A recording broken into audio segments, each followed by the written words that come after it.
All right, welcome to the 9-5 channel. This is the 9-5 podcast. I'm your host, JD, and today this is a new episode featuring topics that don't sound too pleasing to a specific fan base, but hey, we all as gamers need to, take notice and see what's going on, bro. Like it's kind of bad that everybody is getting leaked like this. But look at the title, look at everything that I'm putting out in text form. It says Insomniac Games leaked, right? The title. Yo, that's a big one. But anyways, so forth. We have the factions. X. If you don't know what factions, that's a video game that's also been axed, been canceled. That's why I have the X there. And as well, a voice actor that has passed away. That has meant a lot to my gaming experience. One specific game character and game, that is. But we'll get into that a little later. If you're tuned into the 9-5, hit the like button for the content that's been shown as of recently. We'll get into that. It's very shocking to see, the support, everybody that's flooding in and giving me they takes, you feel me, everybody that's engaging. But hold on, we're gonna get to that in a little bit. This is the 9-5 podcast. The live stream will start soon. Oh, we are past the the time that I had initially had started, but just give me a second. I need to get a few more things in order before we start the podcast. Once again, I am your host, JD, from the 9-5. Let people know that. Let people know I'm not just your average JD. I'm from the 9-5, baby. You know what I'm saying? That's how I'm rolling down here. I like to do my thing and play my video games and talk about them, engage with the people. Also, maybe some news like I'm doing in the podcast. Just give you some conversation about what's going down. But give me a sec and I'll be right back. The podcast will be starting. Once again, this is the third episode. So buckle down, relax, get ready to regurgitate, right? Get ready to listen and read. You feel me? We're going to go down the whole articles verbatim, what's said, what was leaked. I'm not going to show any leaked footage, so get ready for that. There's no leaked footage, right? We're not doing that on this channel. We don't leak the footage of gameplay from a studio that has yet to show the game in the form that they wanted it to be intended to be shown, right? So yeah, I'm already ready to get into it, but like I said, the live stream will start soon. Thanks for watching, and subscribe to the channel if you find the content admirable. You know what I'm saying? Good. Just support you, bro, and we're gonna take this one into 2024. All right.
Oh, yo, what's up? Hold on, I'm on camera now.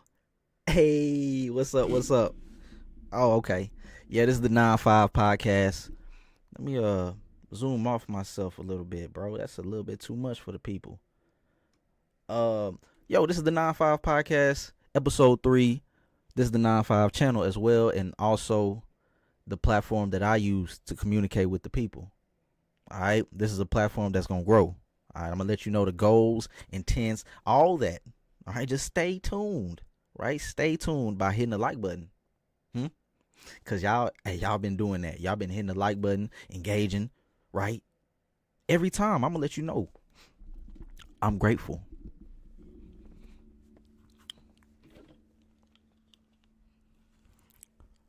I'm grateful. What is he? What's homeboy say? Numbers. But anyway, let me take these off. Let me get serious. So yeah, we're gonna talk about. Excuse me. We're gonna talk about a few things, a couple of things, a multitude of things. Right. We're gonna read a few articles, a few things that was leaked within the topics that you see right here. We have Sony hacked. Right. Basically, put it don't get no simple than that. Right. It happened. It always happened to everybody. Anybody can get it. You know what I'm saying? It's a sad reality. Factions, X. So if you're a gamer, I'm pretty sure that's why you own this podcast, or you just watching to, see what's happening. But Factions was the multiplayer, part 2 that we was looking forward to, or people were looking forward to, from the Last of Us game.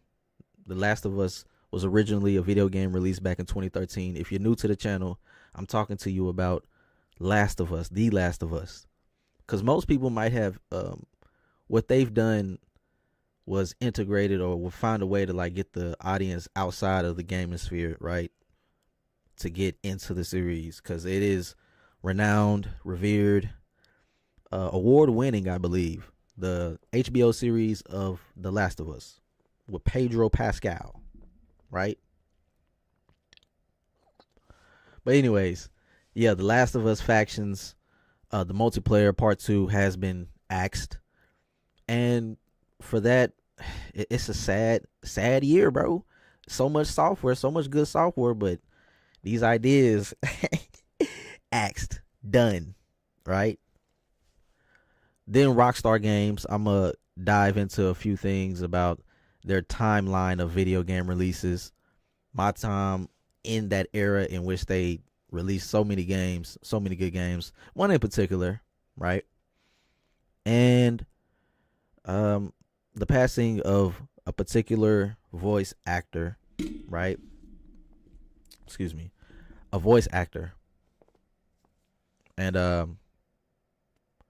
yeah, it's just sad, just the reality, right? Everybody just getting hacked, bro. That's sad.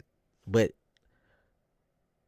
we can just chill, right? Knowing that we 10 toes down over here, right? If you at the 9-5 spot, right? If you with me, we gonna be all right. If you on that front line, we gonna be all right. We gonna be all right. Here at the 9-5, we all right. We good. Bro, just sit back. Just chill. I'm trying to comfort the people that has been affected by these losses, right? Sony, man, losing. I mean, Microsoft dealt with some leaks as well, right? Remember that? Microsoft was dealing with their own mistake. Somebody internally had leaked out some documents of the plans about the next gen console. And it's funny how conversation of an earlier release of the next gen console for Xbox, right, being a 2026 or 2027 release. I'm like, wow. I mean, it doesn't really bother me. I'm 5 years in on my PC and I upgraded my PC, and I'm like, okay, I can do it again. I'm at that point where I can like freely choose what I do with my money. But anyways, just that income, disposable income. Hold on.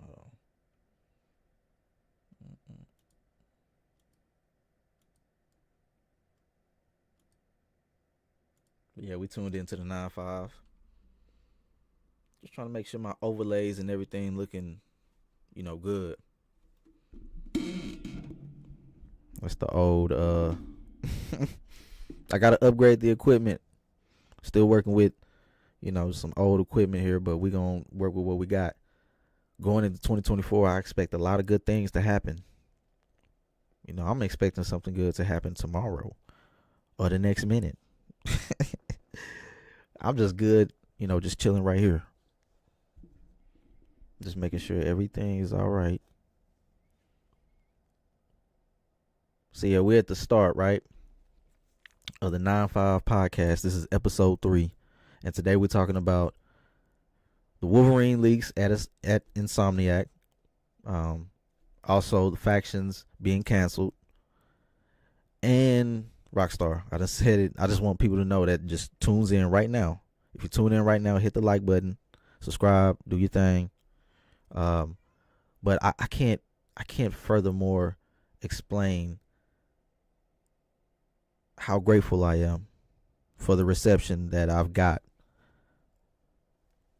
Most of my videos, it's doing better. Everybody's been seeing a lot of things I've said about Xbox, the roadmap. I mean, everybody has that anticipation. Everybody has that feeling like, oh, something about to happen. Microsoft is gonna pull something off. Yo, these guys, foot is on the gas. Hey, yo, it's looking bad for the opponent out there. That's why it makes me feel kind of bad doing this podcast, in the sense of like, dang, it's real people that's like, I'm not talking about the fans, these little fanboys. Nah, they can kick rocks. If you don't like somebody because of another console that they playing on, come on, bro. We don't rock like that around here. But I'm gonna let you know, like, I'm preferably an Xbox community type of player. Like, I like the UI system. I've always loved the interaction, the party system. That's how I came up in the online, community. So I can't just turn my back on that. But I also like PlayStation. Don't get me wrong, I like PlayStation. That's why I'm here reporting what I'm reporting, right? Everything about Wolverine, right? Everything about Max Payne. And factions. Factions is something I just want to like talk more about. Maybe something Microsoft can do. The fact that factions now is just a concept that will never be realized, right? We might see something put into that roguelike, right, of The Last of Us Part 2 releasing early next year. We might see some of what factions was implemented into that game. Maybe. I don't know. I don't have a word. Maybe. I would think that's what they would want to do. Because so much time spent on factions. Meaning Microsoft can take one particular first party studio, like Undead Labs. Let them cook. Let them cook. Man, so many angles they can utilize the State of Decay 3. The whole show us something. Unreal Engine 5 rumored, right? I don't know if it's actually confirmed via like the actual people themselves or like a LinkedIn profile. But yeah, I need to see some Unreal Engine 5, but I'll get into that when we get into the factions topic. Then Rockstar, but hey, if you tuned in to the 9-5, I really appreciate it, right? Excuse me. And yo, let's just get into my appreciation, man. I want to respond to some of the comments. I don't want to respond to them, right? I want to acknowledge the comments, the people that engage.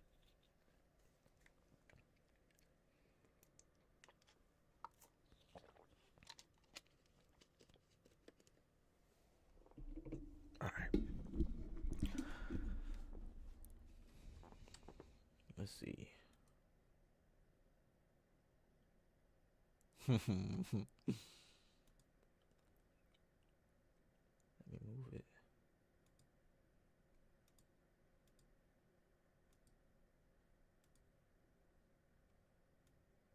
I'm sorry, y'all. I'm still like working with this overlay type of deal, you know.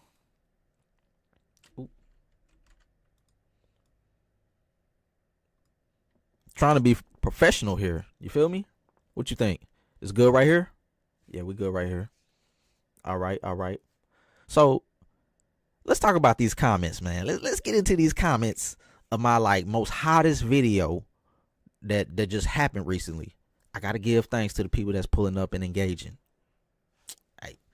Hey, yo, let's hop in the wheel, bro. We finna take a ride, bro. That's what it seemed like when y'all engage. Y'all letting me know, hey, man, we cool, bro. We cool with it. So I'm giving some appreciation to these comments right here. All right, starting with Raheem McDermott. There you go. Because we was talking about Starfield, and y'all know how I feel about Starfield. And you know how other people feel about it as well. Raheem, what you got to say? Starfield is the game that I put the most hours in this year. Raheem, I see you, bro. I see you. Raheem said right here. It's highlighted. He says the most hours. That's not for no reason. Continuing. Looking forward to the Hellblade 2. Oh, me too. Yeah, bro. So when I seen Hellblade 2 at the Game Awards, ooh, it was cooking. How they had the on stage performance. Oh yeah. Yeah. I want more of that. Then when Shawty pulled up to the stage, all of that. Not just more. I want all of it. Nah, but the cinematics, everything that was involved with the Hellblade 2 trailer, excellent there. Just smooth. Got other studios saying, hey, this is the template. This is how we gotta rock. This is how we gotta rock. If you're not doing it like this, bro, the door is right there. The door is right there. You expendable. We trying to make it like this. Hey, Raheem, bro, you cooking right now. I will be purchasing Fable. That game is one I've been waiting on for many years. Xbox fans have reasons to smile this generation, and I'm here for it. and for that, Raheem, yo, we throwing the Lokes on and letting you know, hey, we all here for it. If you tuned into the 9-5 Gaming channel, hit the like button. Turn up. Turn up. You hear me? See, I'm telling you, these comments, ooh, how y'all was engaging. Ooh, my last video had me like Wayne. Had me like Wayne. Like, boy, say, I ain't never seen anything like it. But it's beautiful to see the engagement. Like I say, you're talking back. I might, I engage back. I'm giving everybody love. Everybody love. Starting with Raheem McDermott, you're cooking. Have reasons to smile. I'm always smiling on my channel, the 9-5. I'm always smiling. So the fact that Xbox is willing to, be like, hey man, I'm gonna toss you 2 extra biscuits. In this case, they got so many first party studios, it's too many biscuits. I ain't talking about Popeye's biscuits. Those are like, you trying to get rid of your staff, and you trying to put them out. But nah, the fact that we getting all these games right from Xbox, man, it's really overwhelming. And the fact that we had these next gen rumors happening, Ooh. Yeah, we have a lot of reasons to smile, and we are here for it. Thank you, Raheem, for the comment. Make sure you subscribe, man. Like I just shown right there. Yeah, like it. Um, that's a real comment. I read it. You know what I'm saying? I'm gonna let you know. Hey, that's real. So what am I seeing here? Stop. Oh yeah, 6255. Okay. So stop. Oh yeah. Okay. Still trying to read what you. What's stop? Yeah. Okay. All right. Commented, I watch you every day while working. Very entertaining. I shown you some love, homie. So I gotta like it. You know what I'm saying? So thank you. While you working, that's a pleasure. I know how it is when you trying to get through that shift. You need that one little voice to put that light back in your eyes, man. Fire you up. You see greater things ahead of you, right? You know it's like for you, your growth. Like, it's just giving you anything, something you want to be entertained by. I'm not like, just it's me, bro. Like I'm over here telling you how it is, man. It's the 9-5 podcast, episode 3, right? And we talking about the Insomniac leaks, factions being deleted, and also we talking about the passing of the Rockstar voice actor for Max Payne.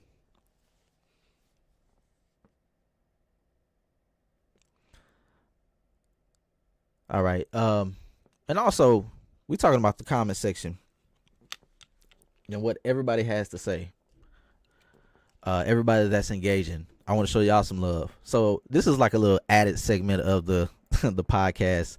This might be a long one. This might be my longest podcast, my longest live stream, where I'm just on here just talking to the people, like, chilling. Talking to the people. If you pull up, just say hi, what's up?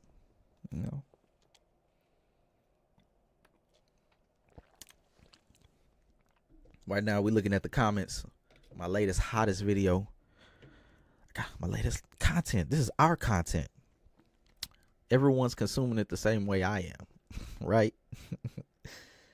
So yeah, Juan Valdez 2434 commented, you should do a PlayStation Studio map so that we can see how it compares. We should. I said, you said you should. I said, we should. You got to show me first. Because I'm not seeing a lot of what Sony has in store, like Microsoft may has in store. Being that just the quantity of studios Microsoft has, it kind of just outweighs roadmap estimation, right, for PlayStation. PlayStation is using a new model. We know all of these new revamps of the management. Jim Ryan is gone. Dang, what's her name? Very, very well known in the industry. Connie Ross, I think that was her name. Very integral to these studios. The formulation, right?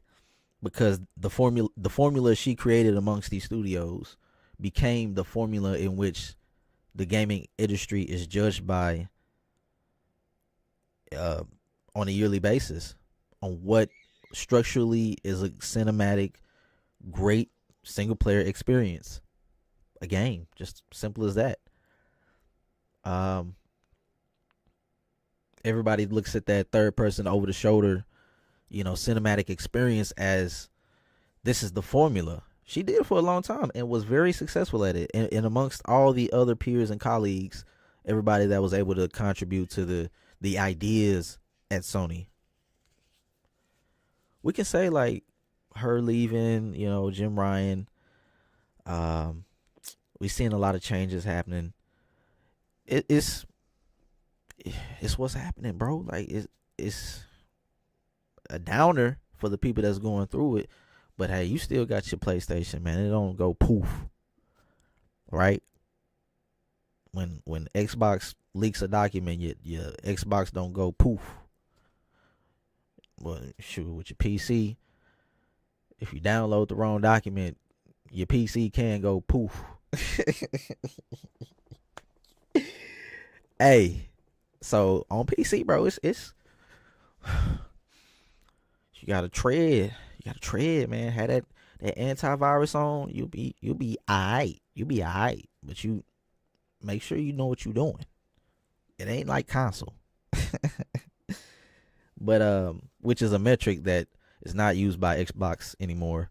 And which Sony has been using to cook their books a little bit, but that's neither here nor there. We getting a little bit too much into just rambling about these studios and what ifs and whatnots.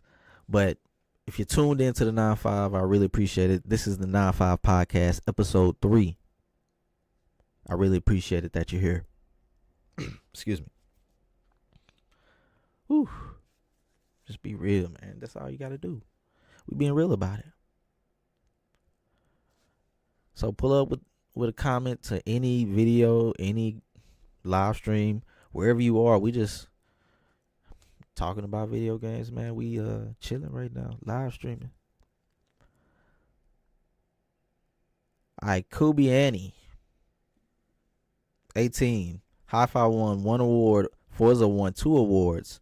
Redfall is vastly better and 60 FPS now, by the way.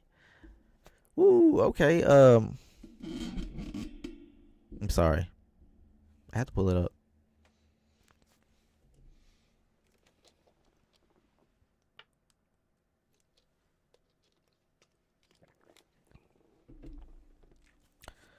All right, Kubi, right? Kubini, right? Kubini 18. Hi-Fi won 1 award. Okay, that's great. Maybe, I didn't really get the actual figures on that or the math on that. Thanks for that. I didn't really pay attention. I just know that I was up for Blade because I was kind of like falling asleep. I was like, we doze off. But I seen Blade. I was like, wait a minute. So gotta let you know, I didn't really pay attention like that. Forza won 2 awards. I knew Forza did win an award for accessibility. And did it win sports award? Oh, maybe I'm more informed than I thought. I do recall people going crazy when Forza won the awards, right? Communities went in spiral because we had games like the Crew Motorsport. They pulled up and had a great reception. It's typical crew-like game, but it's set on an island. I'm giving you my cons about it, or the reason why I didn't want to engage. Maybe I should have got into the crew too, but the fact that it was on an island as opposed to a whole nation, right? That was the main selling point for the crew, in my opinion. You was doing something that no other studio or no other racing franchise has done. Keep in mind, no franchise has been able to accomplish the fact that you're able to go all across country just seamlessly. This is in an online connected state, but the fact that it's done, it's impressive. So, that was my little ant on Motorfest, right? Did I say that right? The Crew Motorfest. All right, make sure I'm correct. If you're watching on demand, just put it down in the comment section. Let me know if I'm saying it correct. Contraband is. Oh, but yeah. Oh, excuse me. But yeah. Hi-Fi Rush 1. Could y'all fill me in on what Hi-Fi Rush entails? Do I really need to play this game? I'm really struggling here. But anyways, if it gives me any type of feelings. Beautiful Joe. Have you played Beautiful Joe? Beautiful Joe, like VIEWI. Was it beautiful? Yeah, TIFUL. Joe, right? I ain't winning no money, so y'all better not judge a brother. All right, so I believe that's how it was spelled, right? Joe is easy, 3 letters. If it gives me any vibes from that, maybe I'll give it a try. Redfall is vastly better at 60 frames per second now, by the way. I'm on PC. That's great for Xbox, right? I'm on PC. It's just like, does it really change the game for what it is? The studio documentation or rumor says that the studio internally really wanted to put the game in the bushes. Like, the game wasn't even meant to really see see anything, right? Stay in the bushes. It came out.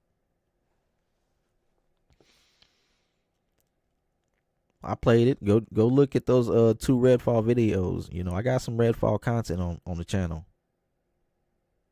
Don't do it. It's gonna be so hard not to like that video. I mean, it's crazy. That's how scary Arcane did it. Whew. Arcane was on fire. Ooh, they was like, man, I know the 9.5 needs some content. Make it hard for them not to like this video. So that's what we're gonna do. Go back and look at those 2 videos. So Redfall has always been that type of game for me. Just, yeah, nah. I don't know if it was the art style or something. I really can't put my finger on it, but nah. But thanks for the comment. Juan, everybody that I've came across, thanks for the comment. Contraband from Lewis 1030. Yeah, Contraband is by the same studio that made Just Cause. Yeah. I'm hoping it's like destructible like that. The My Hanagist. Make sure I'm saying that right. Your graphic didn't have Diablo 4 on there. LOL. That's another game. You're totally right. Bang. Oh, bang, bang, bang. I ain't gonna like my own. I'm love it.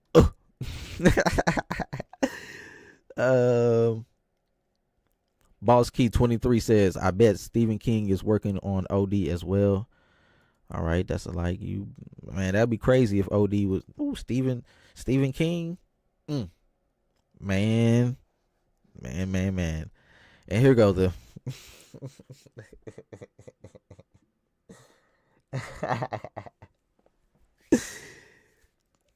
hey yo, this comment right here.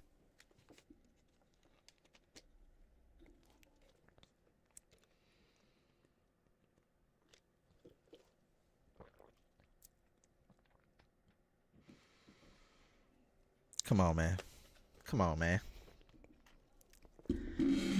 Yeah, I'm tired of that little squeak, man. I gotta do something about that WD-40 or something. But hold on, bro. Wet water 10.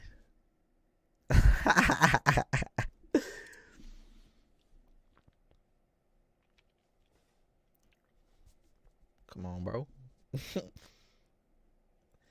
You funny. You very funny.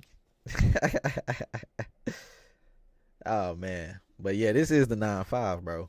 We just chilling where I'm at. JD.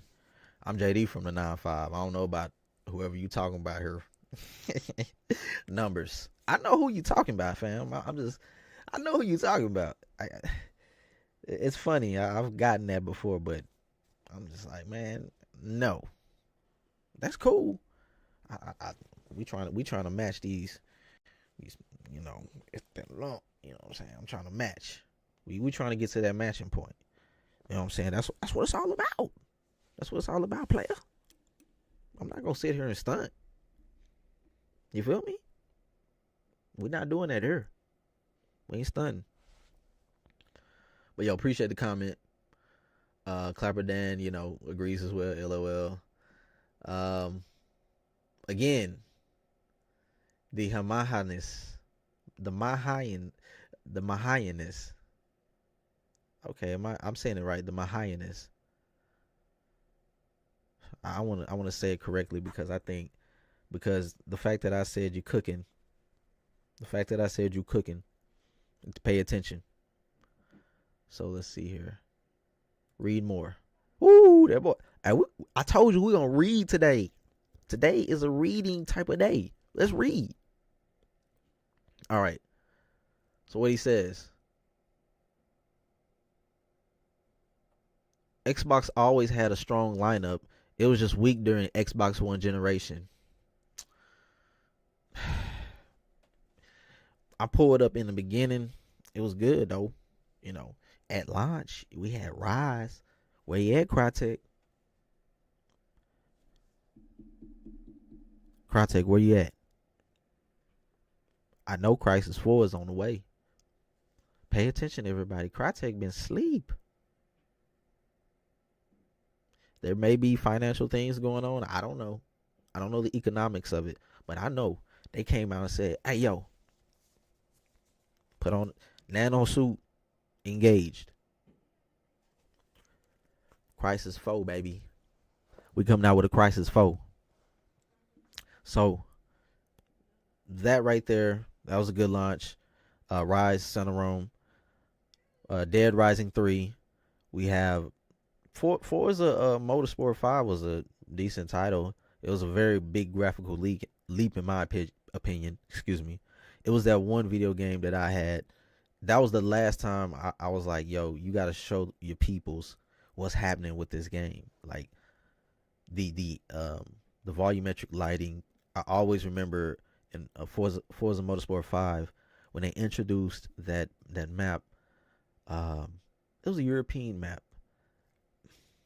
It was set in like a older town. I think it was like a debut. It had the McLaren P1 on it, and specifically, it was like one of them games where you had to look at it on every TV screen. Like you was hooking your system up to every TV to see how good it looked on every TV screen. It was that good. So, furthermore, into the generation, I believe you're correct. It weakened. We can talk about Quantum Break. We can talk about Sunset Overdrive. That was my last Insomniac game. We'll get into that. The Xbox was weak, yes, as opposed to its competitor, yes. But as all is it is subjective. Excuse me. So the ceiling for one might not be the same for the other. And you're not gonna judge somebody. Like, don't do that. We're not gonna do that here. But it is looking sad for one side. All right. I'm sorry, it's looking sad right now with the news. These topics that I have looking sad, bro. But I believe in Wolverine. I believe in him. I believe in the developers. I believe that game is still going to be a top. Woo, I can imagine the technology based off of the leaks. All right. I can imagine then I'm definitely going to need to upgrade my graphics card, but we'll see.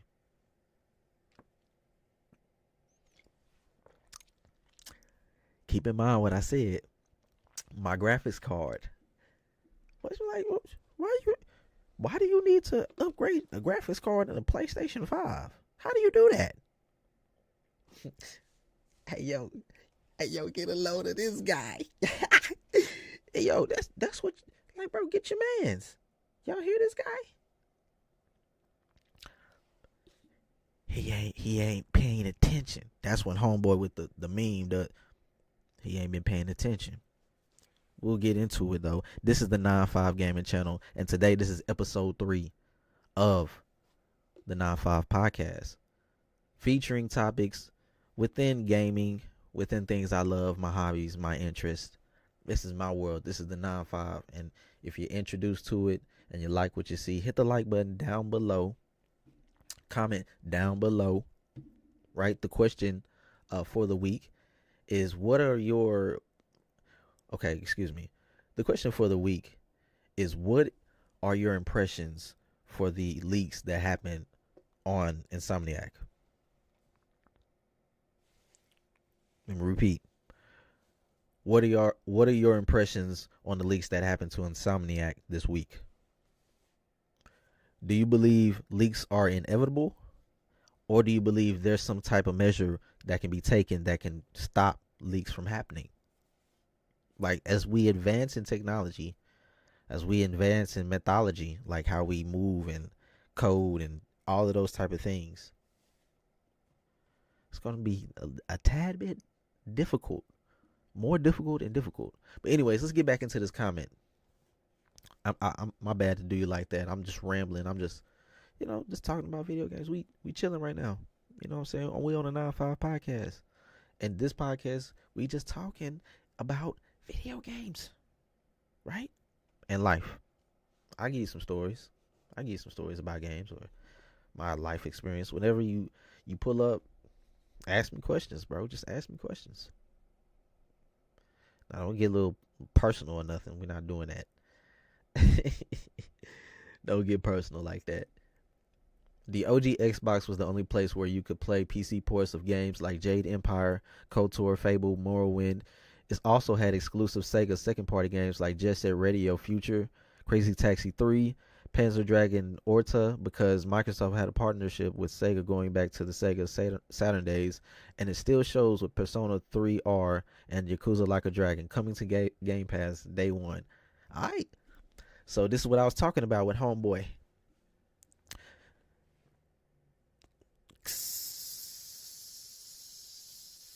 So you hear that?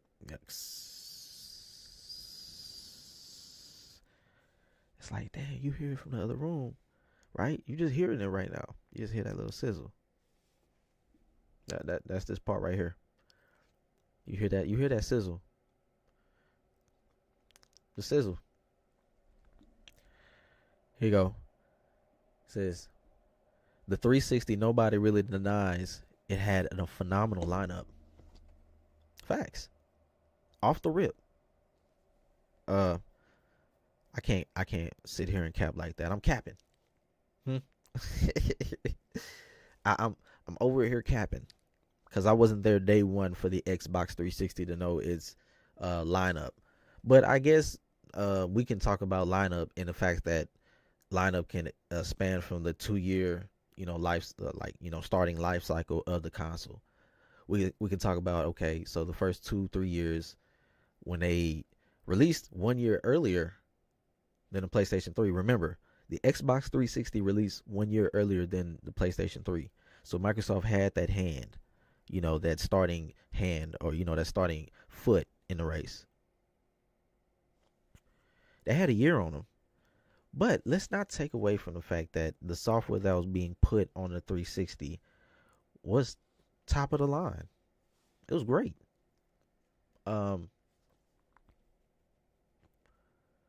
Let's see. We can talk about Halo. We can talk about because that's in the 2-year span. We can talk about Gears. We can talk about Mass Effect. Whew, how did Microsoft let that one slip away?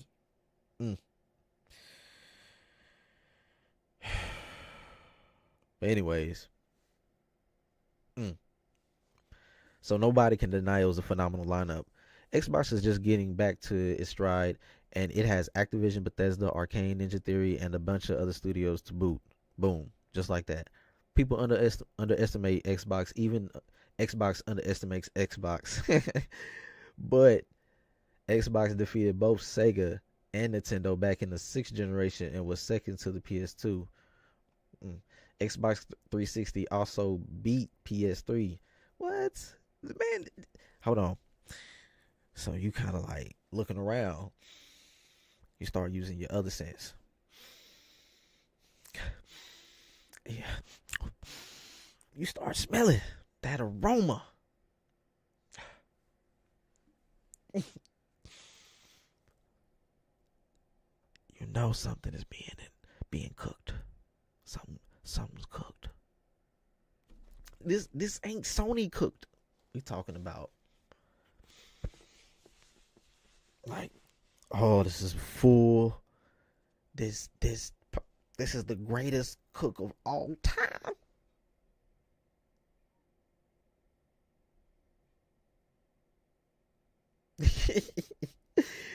Cooking. I haven't even finished the comment. Let's finish the comment. Xbox 360 almost beat PS3. Xbox One might have had a huge hit, but as a device, it was a very smart idea. Xbox is like the silver medal. Sure, they've never gotten the gold, but being the strong silver medal isn't a bad thing. Okay, he cooking. He's cooking. The homie cooking.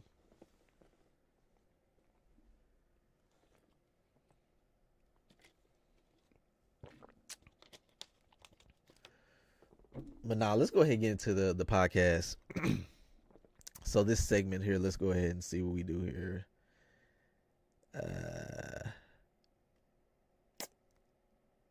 Yeah, I'm gonna have to do it for all of them. Let me do this. Yeah, let's just. All right, that's straight right there. All right. So let's see here. What we have here is my man's Wolverine, Logan. Where we at? Where we at?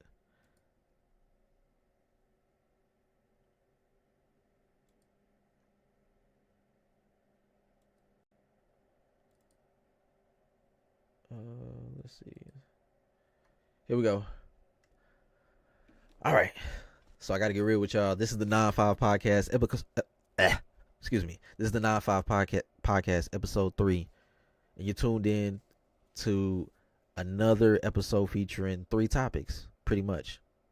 Insomniac getting leaked, as you can see on the screen. Rocked by massive leaks, right? They just going crazy around there. It's I know it's bonkers. Like, it's a lot of conversations being had at that company. You're like, what's going on? Like, what's the deal? But factions also being axed within the Sony. I'm talking about Sony today, right? We're talking about their studios and what's going down.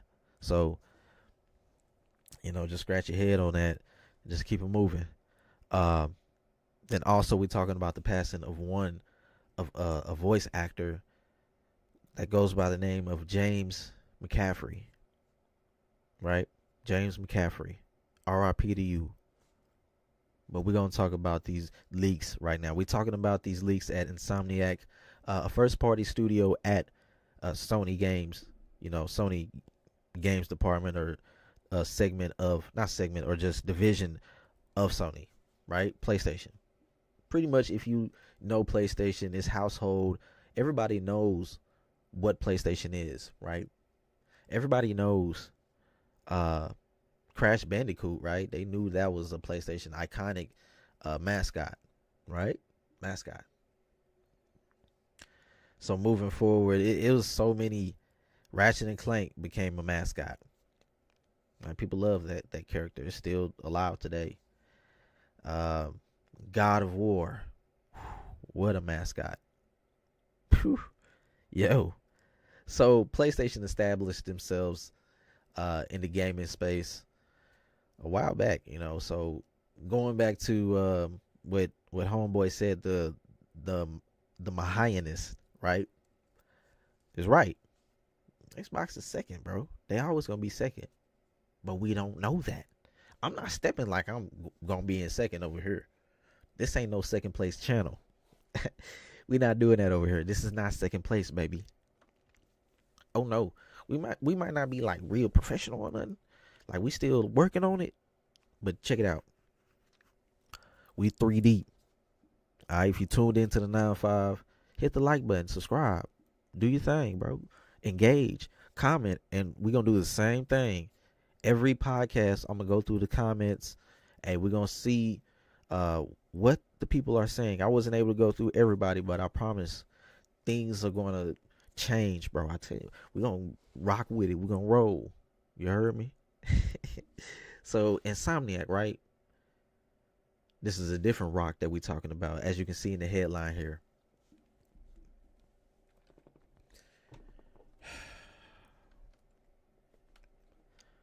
It's hurting me to read this. Hey, look at homeboy. I'm looking over at him like, hey, you, ain't no need to. Hey, bro, I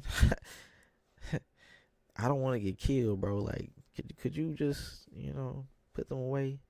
But anyways, he's mad, right? Logan is mad, right? Of course, he's unfinished based off the footage that we seen of the leaked the leaked documents and trailer and just clips that we've seen. Man, Logan looking bad right now, So I feel my man's over here. He's mad.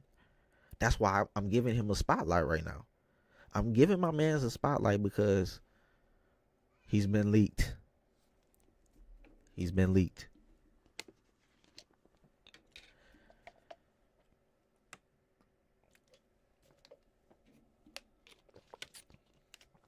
All right. So, coming from the Forbes website at the top, as you can see, so Forbes, you can go ahead and check it out for yourself. Type in this exact verbatim, rocked by massive leaks. Wolverine, future games, employee info. Now, so we're on the topic of the leaks at Insomniac. I got to get real with you, man. Give you my straight up my feelings about it. Man, it ain't cool, bro. Like, I know you're trying to get that bag, bro. I know it's woo.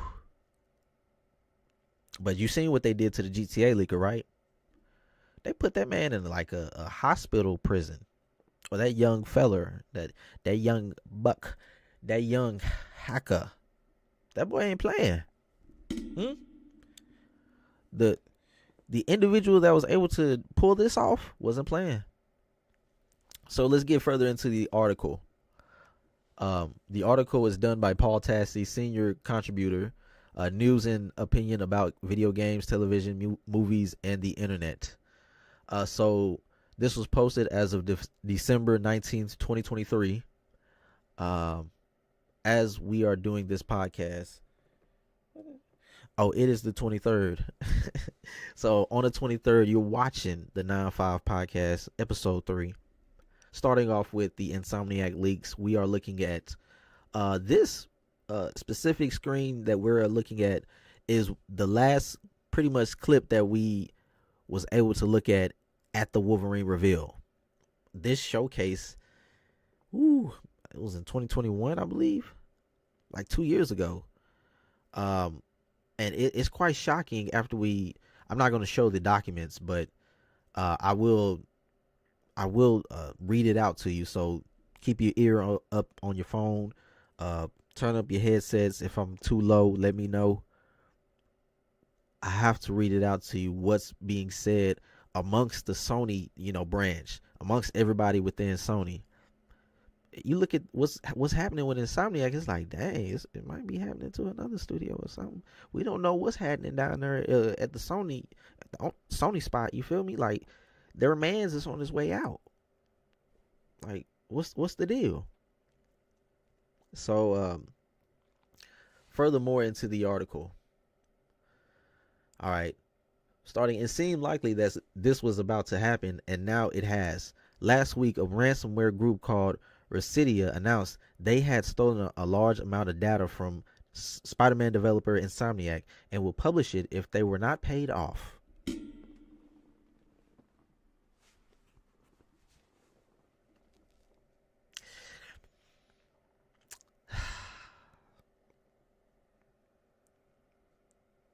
They said random pockets, G. It's not funny. It's not funny. Alright? Them homies said run them pockets, G. I got the tip, bro. I got the tip on your low. Come on, bro. See,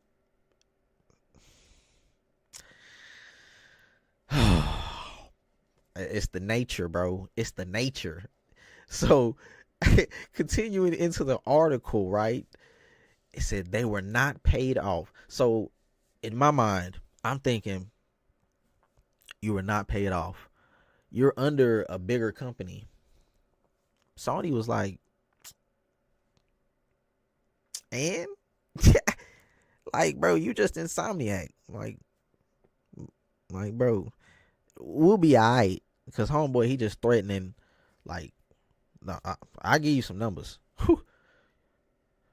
I don't know if it says it in this article or if it was right, but I might have to find it somewhere else. Let me know if I'm correct in the comment section. Right? Let me know. Keep me on par with what's going on. But I believe they were like, yo, check it out. We got the data, but I need $2 million in the bag right now. I think it was $2 million. I think it was $2 million, something like that. They asked for $1 million. All right, $1 million pulling off a heist like that.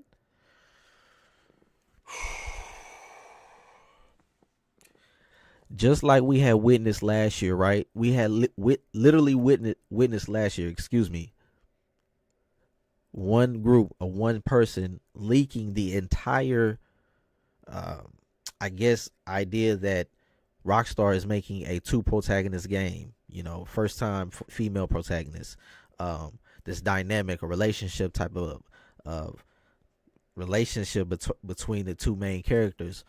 All we had in GTA 5 was between two friends, right? 2 old friends and a native from the city. You feel me?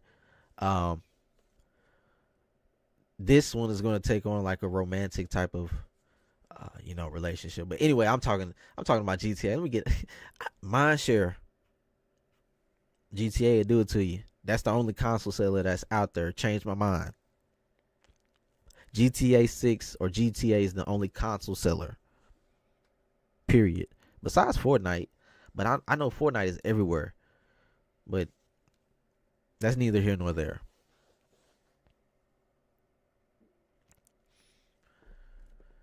Referring to Insomniac and Sony denying not to pay the $2 million. Hey, let them. Hey, all right, bro. Y'all him. Oh, y'all her. Bro, go ahead, do your thing. I don't know who's in charge over there. We know Jim Ryan is out of there. He gone. Jim Ryan is out of there.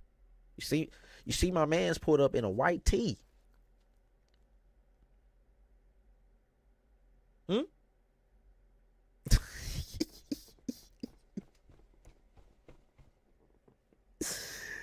I was rolling when I seen that. Jim Ryan pulled up to a meeting, shaking a man's hand. He was shaking the man's hand. He was shaking his hand. My bad. And he had that white tee on. Like, bro, where's your lady at, man? She let you leave the house like that?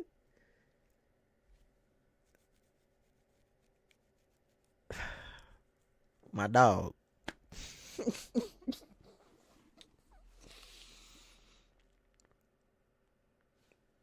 Hey, if he was at a hotel, that was foul, dirty play, because they took his ironing board, they took all that out of his spot before he got there.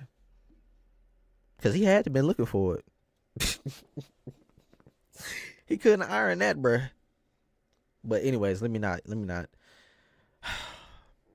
Jim Ryan, bro. Do your thing. You're retiring, right? You're retiring. Do your thing.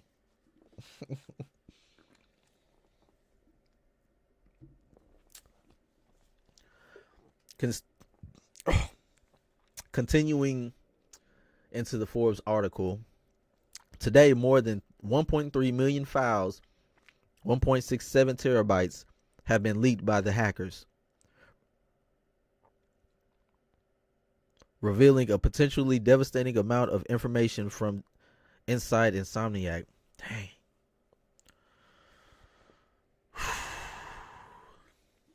See this part right here? is where I'm like, man, I just hate it. I would hate it. Ruining excuse me, ruining the lives of others. Come on, bro, don't do that. Don't ruin it. Like, I don't know your intents, but man, if hey, look, just don't ruin it for me, bro. Don't pull up on me with that energy. Period. But devastating amount of information from the inside of Insomniac. Now, who is it really devastating to? Is it devastating to me? No, it's not devastating to me because I wasn't gonna get the game anyways if it didn't come to.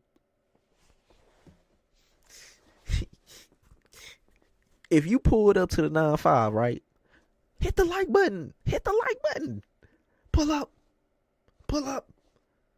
Shoot, I'm an hour in, bro. I ain't seen nobody in the chat, man. That's sad. Maybe I'm not as like entertaining as they be saying. I don't know. I don't know.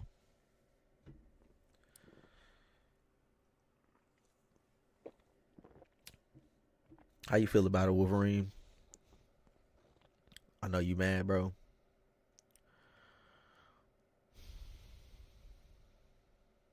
I know you mad.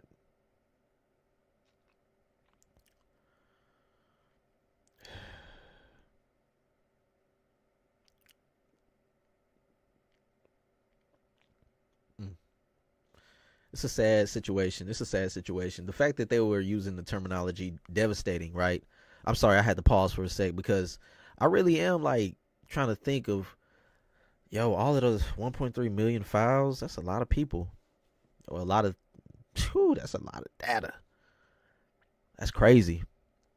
You wasn't playing no games. You was letting the people know, hey, I can do this. I can let you know that I'm not playing. Give me the bag right now. Now, homeboy that did it for Rockstar, bro. Rockstar is close to like that top.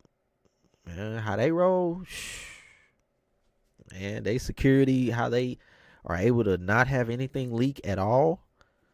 Or just say 97% of the time, right? Because it's been like 3 times since something leaked or whatever. Like project names and all that always get out. The idea, the concept that waters out. In some type of form, especially when it comes to GTA. Modern GTA, that is. I wasn't around to be around. I wasn't around to see the media perception or the media reaction, to a game leak like a GTA San Andreas or maybe a GTA Vice City. I was able to follow GTA 4. I was able to follow GTA 5. And that's also part of why I want to talk about Rockstar in today's video, right? In today's podcast of the 9-5 podcast featuring a factions delay, featuring what we're talking about now, the devastating leak of Insomniac and also Max Payne, all right, and Rockstar Games. So continuing on into the conversation, information about not just their future games, but their employees among what's been leaked without game spoilers. Enormous amounts of footage from Insomniac's upcoming Wolverine game, including what is reportedly a playable early build of the game, right? So people has been able to get a hold to a playable build of Wolverine. Wolverine has been able to be in the controller. Like people can actually do that. They can play the game, right? The game is in maybe alpha state. Maybe before that. I've seen footage, right? I'm not judging it. I'm like, yo, damn, this is really happening. Damn.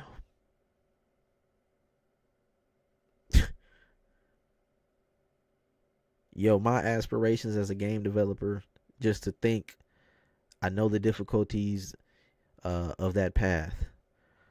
I understand they have a whole team of people working on games. They have a whole paid crew, put it in, pouring in hours, pouring in their lives to these ideas, to these realizations, into to a machine, right? I had to look down to my PC, and just to think that it would be leaked out. It was like, oh no, like I didn't want y'all to know. Like this is something I want to kind of bless y'all with. I want to bless y'all with the surprise. Like I know it's very anticipated. Let these studios allow y'all to be blessed. You know what I'm saying? Stop leaking them like that, bro. Don't do that. Especially these. Now this one, the reason why we're talking about it is because it's amongst a high level studio. It's amongst one of these first party studios. I'm not talking about smaller things. Other games leak all the time. I mean, leaks happen. It's inevitable, bro. Like it's bad, man. It's really bad, but don't do it, because especially when it involves the addresses and the personal information of the people. Don't do it. Don't do it, bro. Don't. That's, whew, that's a tough one. That's a tough one. The voice cast of the Wolverine game revealing many major roles not previously advertised. Okay. All right. Another thing, major plot elements of the game being disseminated into spoilers all over social media. I don't really. Oh.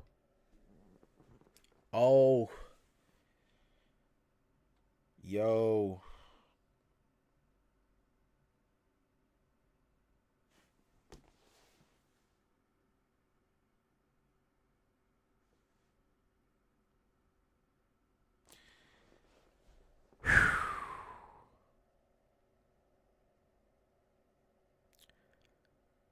Cinematically.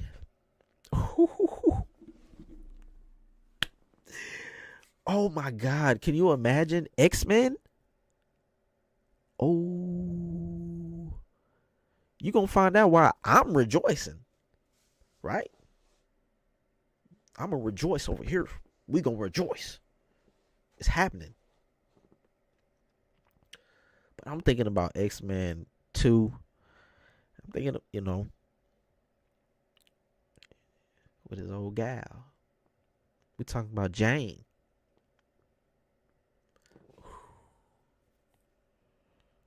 Keep in mind, I mentioned the GTA nuance, right? The way they are engaging a story. The two characters, the two, you know what I'm saying, relationship. Oh, I'm just saying, if they make this, tell it right. And we know the technology by then, whenever it releases. Let's get into these. All right, so here we go. I really want to ramble about it, bro. I'm really excited for what is to, be applied to the library, or give me some incentive to want to purchase a PlayStation. But we know that concept is outdated, right? I don't think it's tangible to be part of the industry anymore, right? The metrics are cool, a lot of consoles, but what about the live services or the constant engagement, right? What about the engagement? The engagement keeps things alive, right? The energy, uh, we are like walking energy. So I'm giving y'all energy right now on the 9-5 podcast, episode 3. And we're talking about the Insomniac leaks, the devastating leaks here. These are very devastating, right? I've never seen a post in which it laid out all of the leaks, all of them, right? Concept art, the pitch for it, multiple gameplay clips, and the most devastating, besides the fact that there's a playable version of the game out right now, personal information was leaked as well. Bro, let us have us, bro. Stop. Wait. Hey, look. It's sad that it happened, right? It's sad that it happened. But I'm holding you hostage right now. I know you want to hear some more information. You're tuned in to the right place. We're talking about Insomniac's Wolverine being leaked, bro. Leaked like, whew. Hey, just put out there. Wasn't even ready. Got no shoes on, right? Doesn't have and don't have the tools that it needs to succeed. In this manner, why are you doing them like that? Come on, bro. You know how I feel. Homeboy did say there was a version of the GTA 6 or 5 source code available, but it was on the darknet. I don't know nothing about that. But say for instance, bro, I've seen it, like people have been posting the fact that they're able to play the game. I wouldn't dare do that if I was. That's why I was posted on the darknet.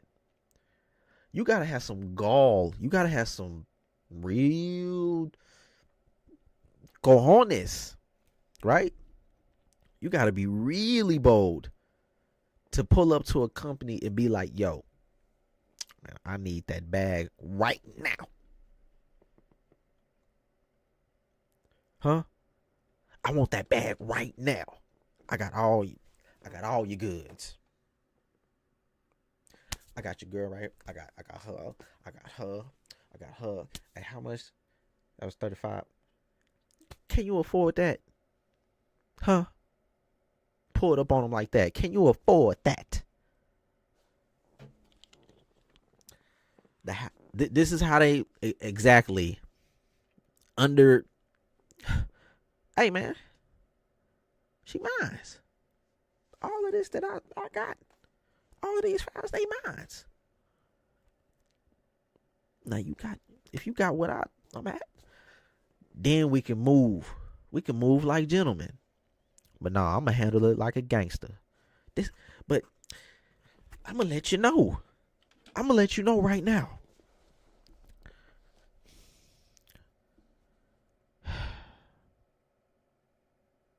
Did you not see your homie, bro, last year? Although he did it on a Fire Stick. Did you not see homie last year pull up and say, "Hey, yo, I gotta let these 93 files of a GTA leak right quick.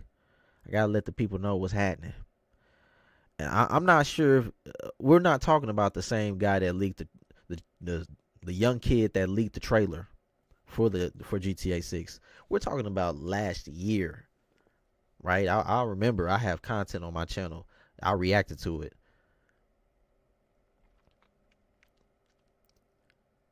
The fact that we seen him do it first, what made you believe you gonna be superhuman to supersede the laws, bro? I mean, there might be that percentage of people, I don't know. Maybe you can do it. But come on, bro. You can't be doing that. You can't be doing that, bro. They gonna catch you, man. I don't know if they've caught the individual that did this, but we'll get into the article just to get some more information from Forbes, right? Forbes. We're talking about the Insomniac leaks. If you didn't know, this is the 9-5 channel. Thank you for watching. This is the 9-5 podcast, episode 3. Thanks for tuning in. I really appreciate it. And if you want to engage furthermore, you can hit the like button down below and also subscribe to the channel. And down in the description, I have it to where you can see the daily question, right? The question of the podcast is, what are your impressions? I don't know if I have it written out like that, but we can see that later, or I can look at that later. But what are your impressions on the leaks that are happening with Insomniac? What is your take, right? And how do we move forward with this in the industry? Are there measures we can take to stop it from happening, or is it just inevitable? Just engage. I really appreciate it. Let's get into this argument. I mean, not argument. I don't have anybody else on this podcast. It's just me, one black man. Well, excuse me. I don't want to phrase it like that. One indigenous man. All right. So, shoot. Insomniac's game slate planned through 2030, including many unannounced projects. Wow. Wow. Wow. Wow. Wow. I'm saying wow so many times because y'all, that number is mighty close to, it's close to me. Shoot, a few more times around the sun and I'll be right there. But we're talking about 7 years from now. That's how much was leaked within these documents. That's how much data that this hacker had on Sony. That's an ugly way to see me. Hold on. My phone camera is ringing. Hold on.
I'm back. I'm sorry about that delay. About the delay. Um, we just ordering things for Christmas, man. That's what people doing. We celebrating that. That's just tradition. People will say happy holidays. You do your thing, bro. Around this time of the year, we just gonna uh just share some thoughts, share how we feel. Maybe through materialistic things or through materialistic ways. Just show some appreciation.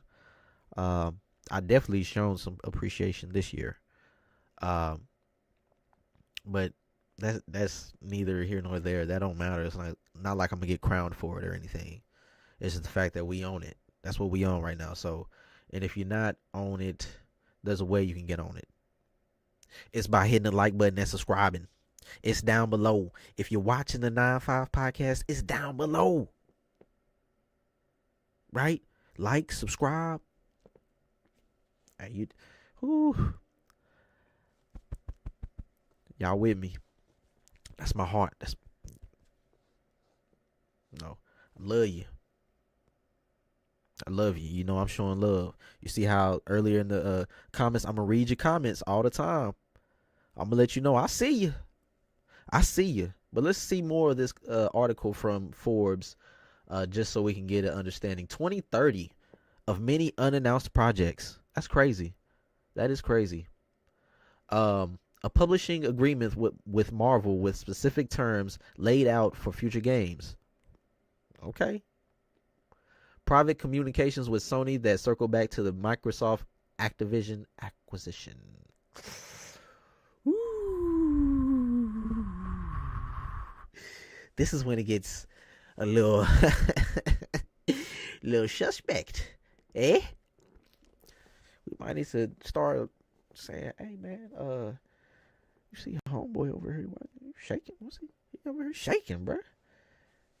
You got somebody after him or something? Like, Sony is you know, we had the situation that was going on with Bungie. And furthermore, we're going to talk about the situation with Naughty Dog. But no studio is void of studio, like, of business situations. The way things change and grow, you got to change with it. If you can't move that fast, bro, and you're going to miss the mark. And as rapidly as the market is as rapidly as the market is growing, you have to have all your games available on different types of software platforms. I'm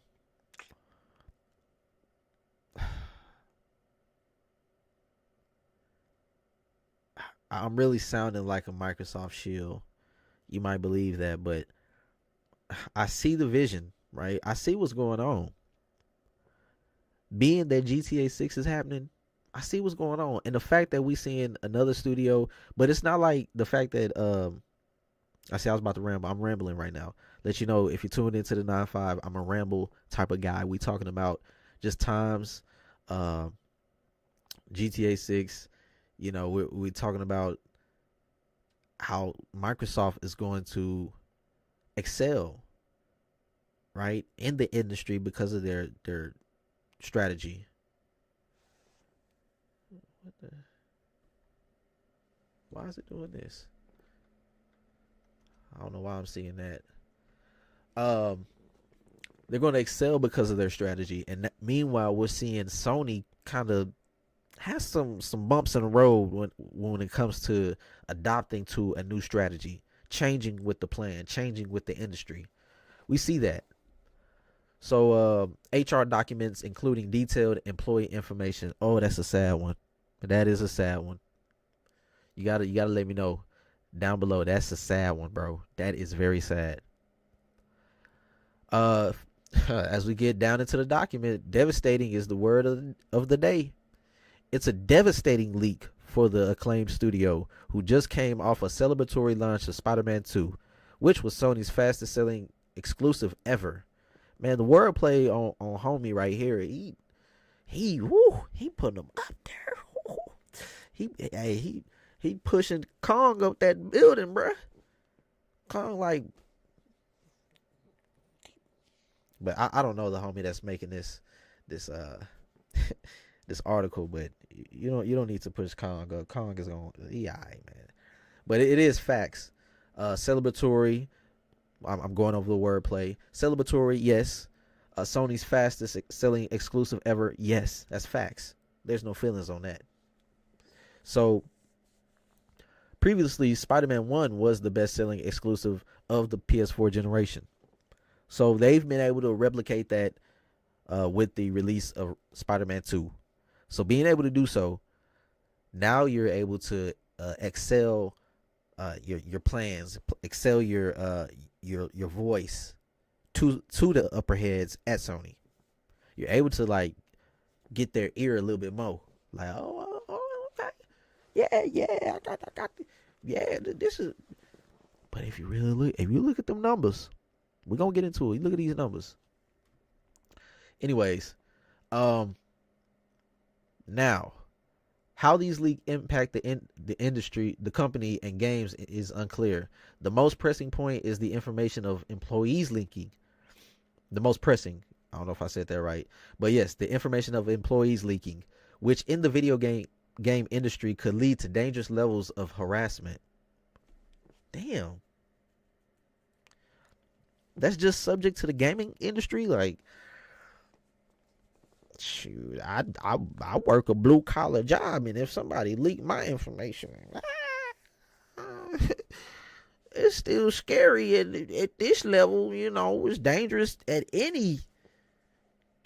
If somebody get your information, it's dangerous. Period, bro. You think life is, bro? Life can be gone just like that. I'm not playing, bro. This is a time at the 9-5 spot. We gonna talk some real, bro. Life can be gone just like that.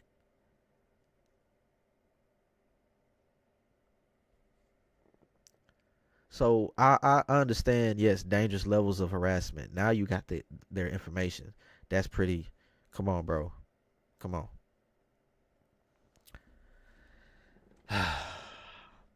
Shaking my head. In terms of the game projects, this is even bigger leak than what we saw with Rockstar and GTA 6, where the leak revealed the setting and the lead protagonist from the game. Like I was stating earlier, among other things, here, this is really all of Wolverine. Shoot, man, I'm shaking my head. The whole game essentially leaked.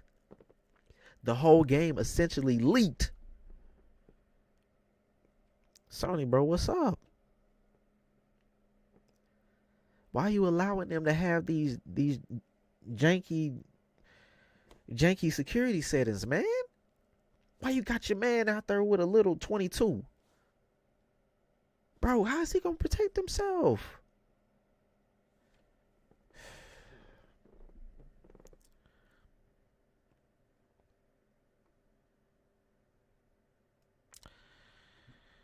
Anyways,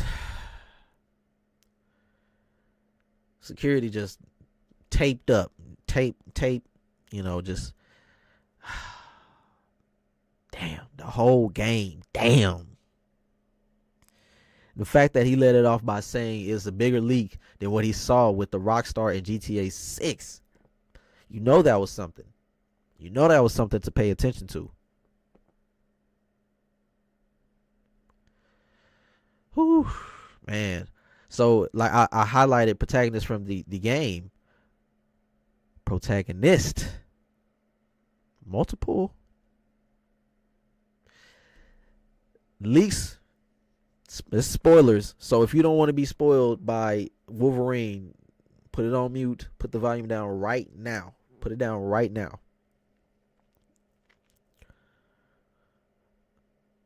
Leak time. Right after I start saying this rhyme, we gonna go. Leak time. It's time to talk about some leaks. Jane and Wolverine will be the two main characters. Confirmed. Because we have the game now. People have the game. It's available to the people. 2 playable characters. I know we see that with Spider-Man, Venom, Miles Morales. But we're going to see it in the X-Men universe. And it's going to carry on in the same universe within Spider-Man. But yo, I can't wait.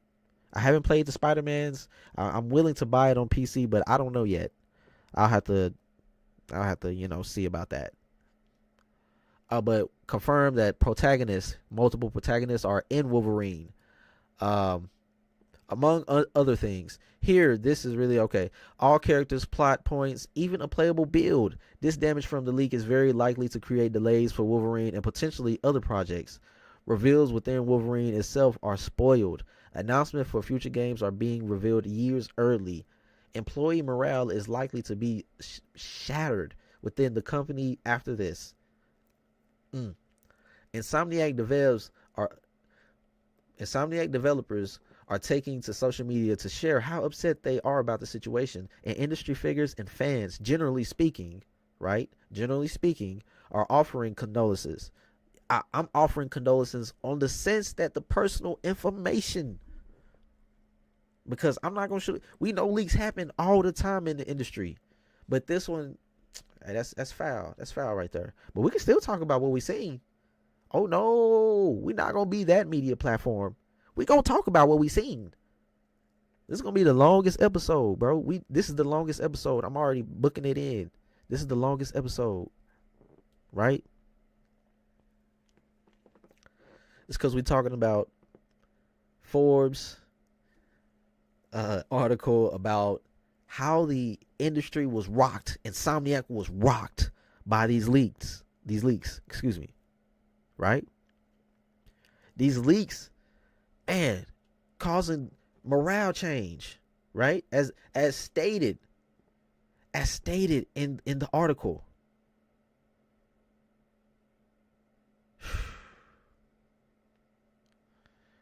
What did he say?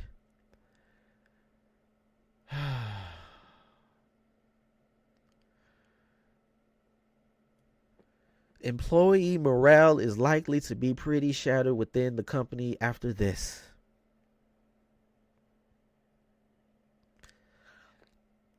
That's tough. That's tough. So, Insomniac developers are taking it to social media to let people know, hey, bro, we trying to eat over here, bro. We trying to eat. Y'all trying to take food out of my baby's mouth?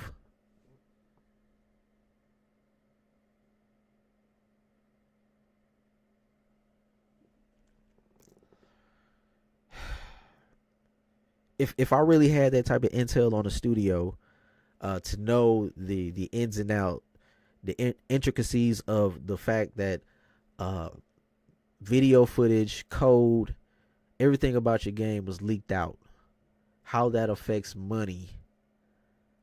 I guess, man, we heard that within the documents of the GTA leaker, within the court documents, I've seen that $5 million was the out of pocket loss that Rockstar took for the leak of GTA 6, and we're talking last year, when the leaker had just leaked it from a hotel room with a fire stick.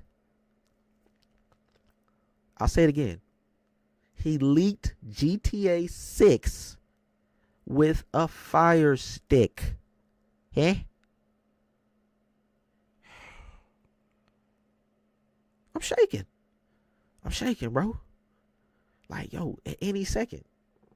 But please, over here at the 9-5, hey, I'll conversate with you, bro. Just don't shut me out. Like, don't do me like that, man. Hey, man, I really appreciate it that you want to pull up on me, but don't pull up on me like that. Don't do that, please.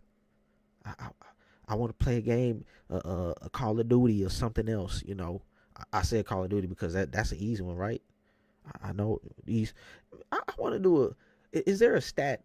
What is a? Anyways, I was about to ramble for a little bit, but yeah, the morale, that part right there is very. It's very ashaming, right? To see now the whole game. That's the weight that this one has, at least. The whole game was leaked. Oh, man, that is wild. That is wild. You can play it right now on a jailbroken so-and-so. So do what you need on that and you'll be able to play it via multi-platform. I'm just a messenger. All right, so furthermore into the article, it says if you're not tuned into the 9-5, what are you waiting on? What are you waiting on? If you're not subscribed, what are you waiting on? All right, this is the platform where we're talking about things that are happening within the industry that we love. Talking about the people that we can potentially meet or potentially see. And I'm not just talking about these developers. I'm talking about you and me.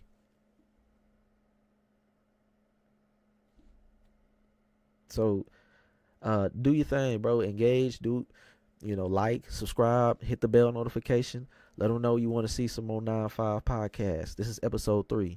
And we're talking about the Insomniac leaks. And also, we're talking about factions being canceled and also Rockstar Games and so forth.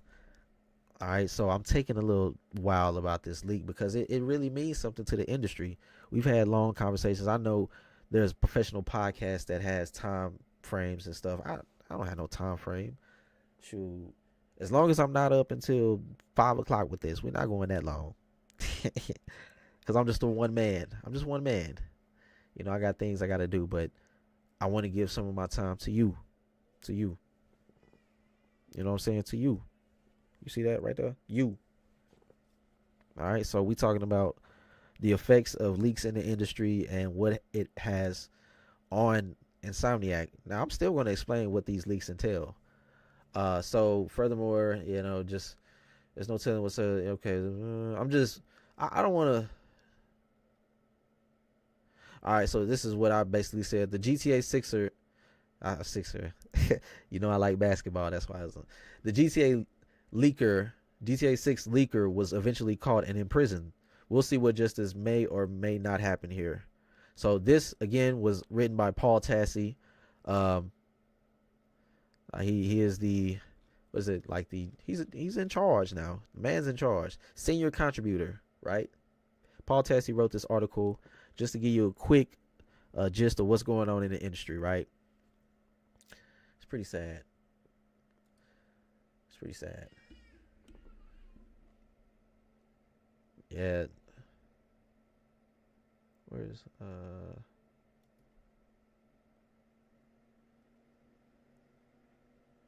right. Yeah, so basically you're watching the 9-5 podcast. Just if you tune in, right? I want to see them likes go up though. Why I ain't got no likes? Please tell me why I ain't got no likes. Can y'all hear me?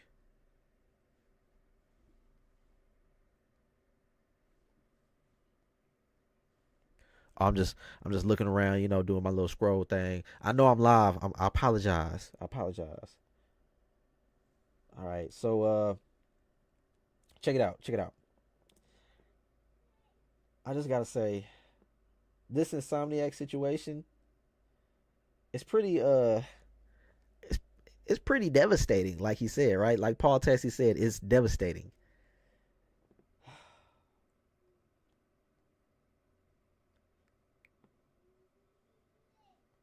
And it's devastating. There's no likes. Do y'all know how to support a brother? Come on, man, like it up, like it. Cause I like, you know, the things that we see, you know, in the industry, software wise, the games that they make. Why are we seeing this happen? Right? Why are we like seeing games like this right here? It looks graphically phenomenal. It's one of those games you look at, it's like, okay, as far as open world, single player, oh man, yeah, that's a comic book type of game. Right, the footage that you're seeing is from Spider-Man 2 on the PlayStation 5 exclusively at the moment. The first Spider-Man games are available on PC. Now, PC, I'm gonna get you well assimilated with this word. If you giddying up a little bit too much, PC.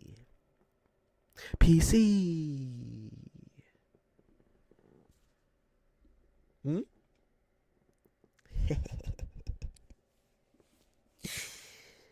Check it out.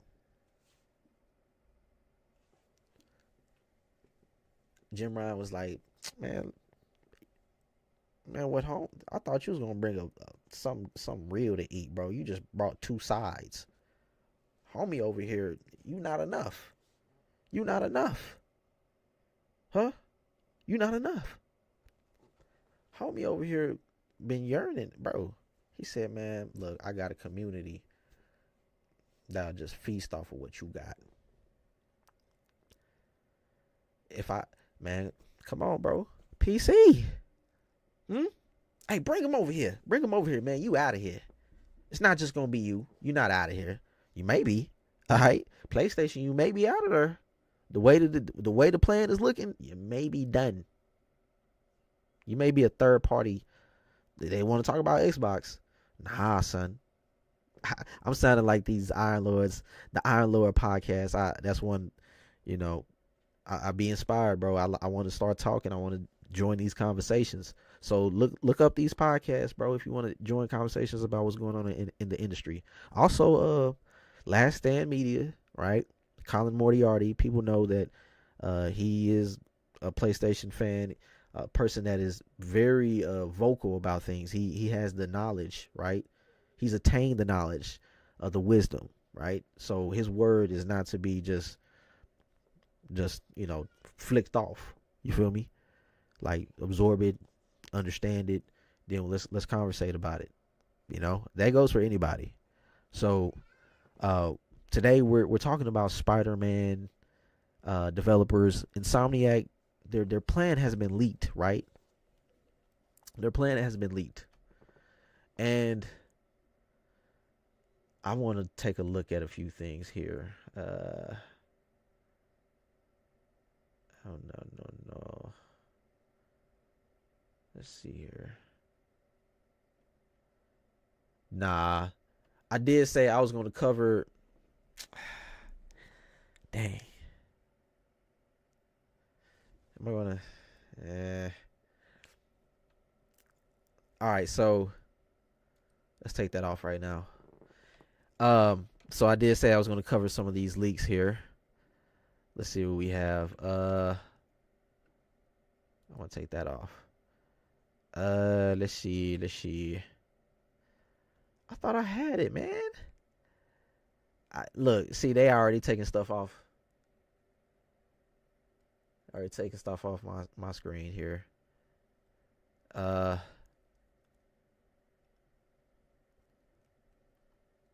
right, so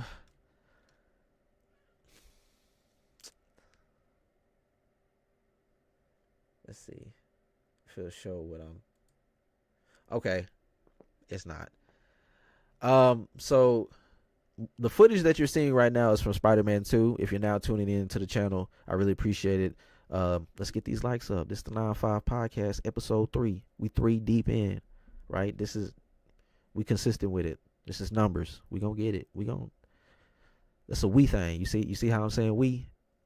If you keep engaging, that's how we gonna roll. But I'm looking at some of these leaks, right? I'm looking at a PowerPoint presentation. And for somebody, like I said, aspiring to be a game developer, this is very vital information about how they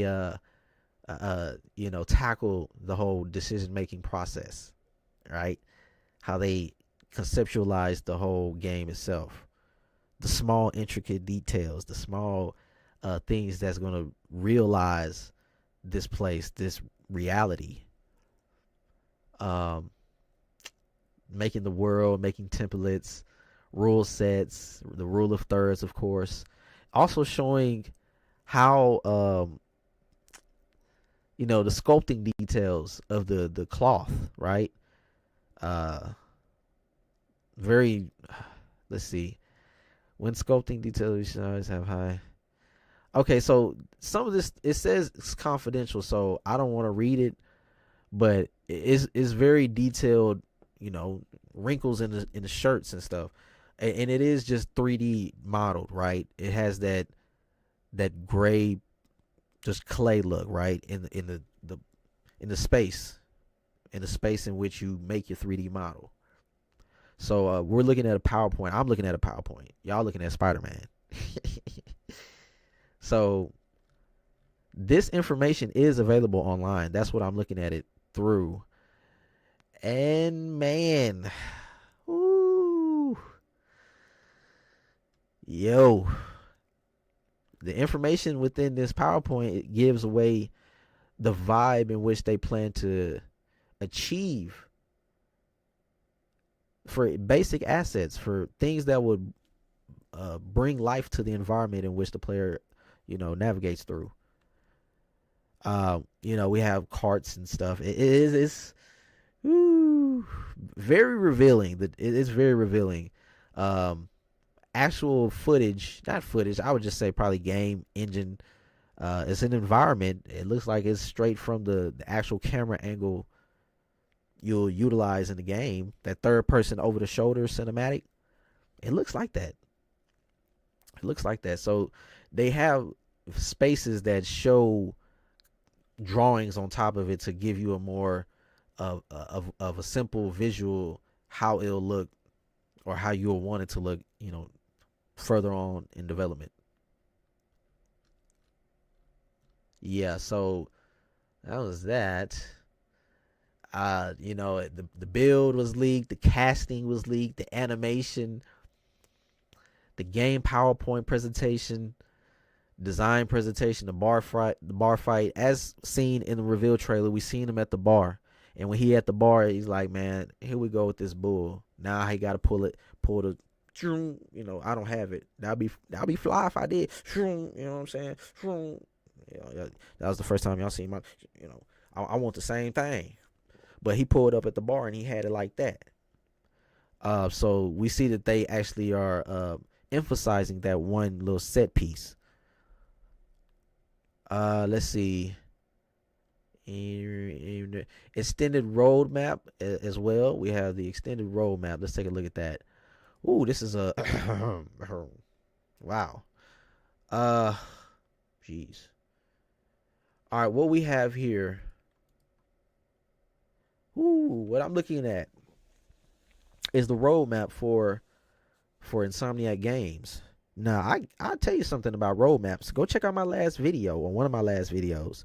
It's talking about the roadmap of Xbox, right? I got a video talking about the Xbox roadmap. I'm giving you the roadmap for Insomniac right now, right?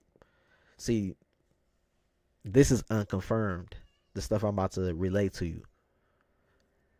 Microsoft's is pretty much confirmed, because they pretty much came out early and revealed these games, or said that they're in the process of making them. But we have Marvel here. We have Marvel. And everybody loves Marvel, right? The comic book.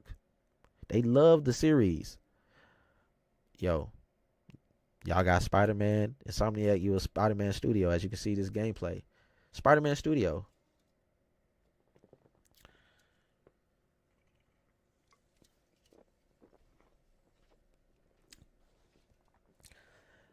Seems like they're being delegated to a Wolverine studio, but ooh wee, they cooking too.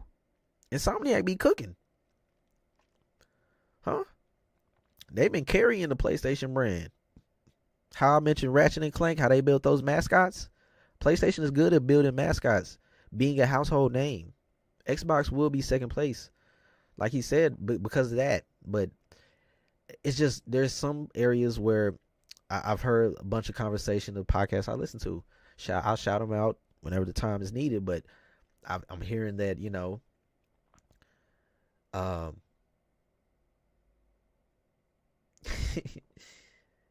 the lineups, man, say the mascot, Spider-Man. I'm hearing good things. I listen to all these people, man. It's like, man, shout out to them. Spider-Man is being delegated to pretty much a Marvel studio, putting them on their back, putting them on a Naughty Dog, and it's a travesty to see how these studios are going through these tumultuous times, right? Very lamenting of what's going on in the industry, right? Software wise, we've been getting a multitude of games to put our time into, but a lot of people is like feeling like their time was wasted because now they're gone. We dealt with a lot of layoffs this year. There's a lot of things going on, and with these leaks, man, it's not cool that you got that personal information.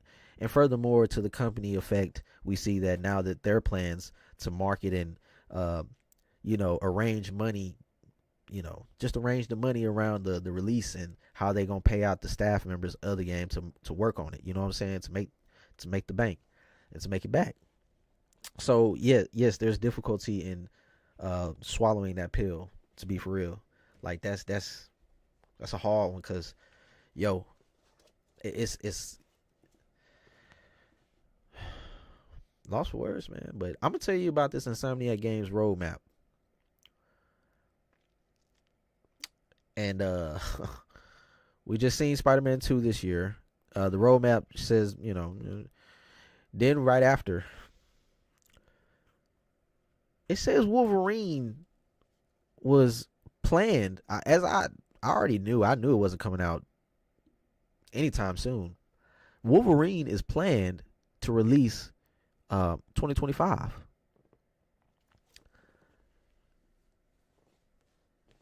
We knew this. Huh? We knew this. Ain't no way Insomniac gonna go back to back like that. Give them people a break. Huh? We might see a Miles Morales too. Man, shoot, 2024 might be the year of the PC for PlayStation. Who knows? That's why I said PC. I'm trying to drill it into they don't want to believe that, oh, you're going to have to sell to other platforms, bro. And we're not talking about put your game on your competitor. No, we saying, hey, bro, expand the way you're able to move your product, man. It might not be the same way, but it's still going to have an audience for it. Huh? Everybody can eat, man. But the way Insomniac Games is about to eat, bro, oh, they going to go crazy. Check it out. 2025 Wolverine. Spider-Man 3 towards the latter of 2027. We have X-Men slated for 2029, assumingly, in my opinion, a next generation release. They're working on an X-Men game.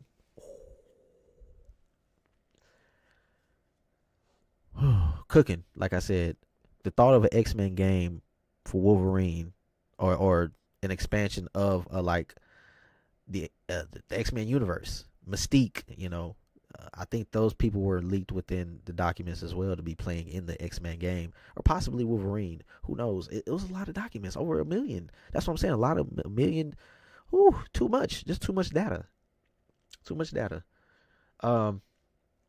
yeah, new IP. Let's see. New IP in 2031. And in 2033, following 4 years after the first release.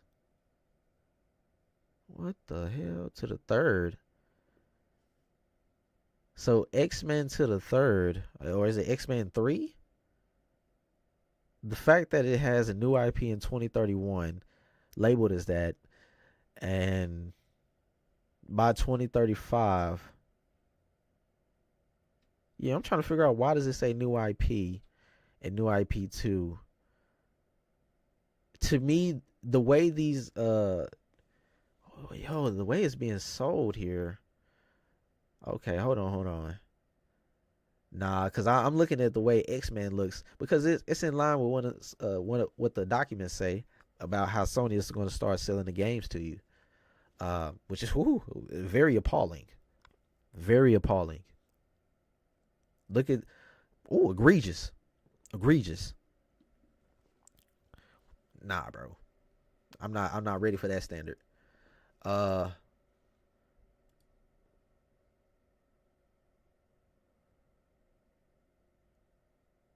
Oh my God. So this is new to me. This is all new. Like, the way I'm bringing this information to you all, this is me as well, being shocked about it. I know you can't see it, but what we're talking about today is the Insomniac leaks that happened because Sony didn't pay the ransom, didn't pay the ransom to the hacker group, to a hacker group, right? That's it. That's how we go.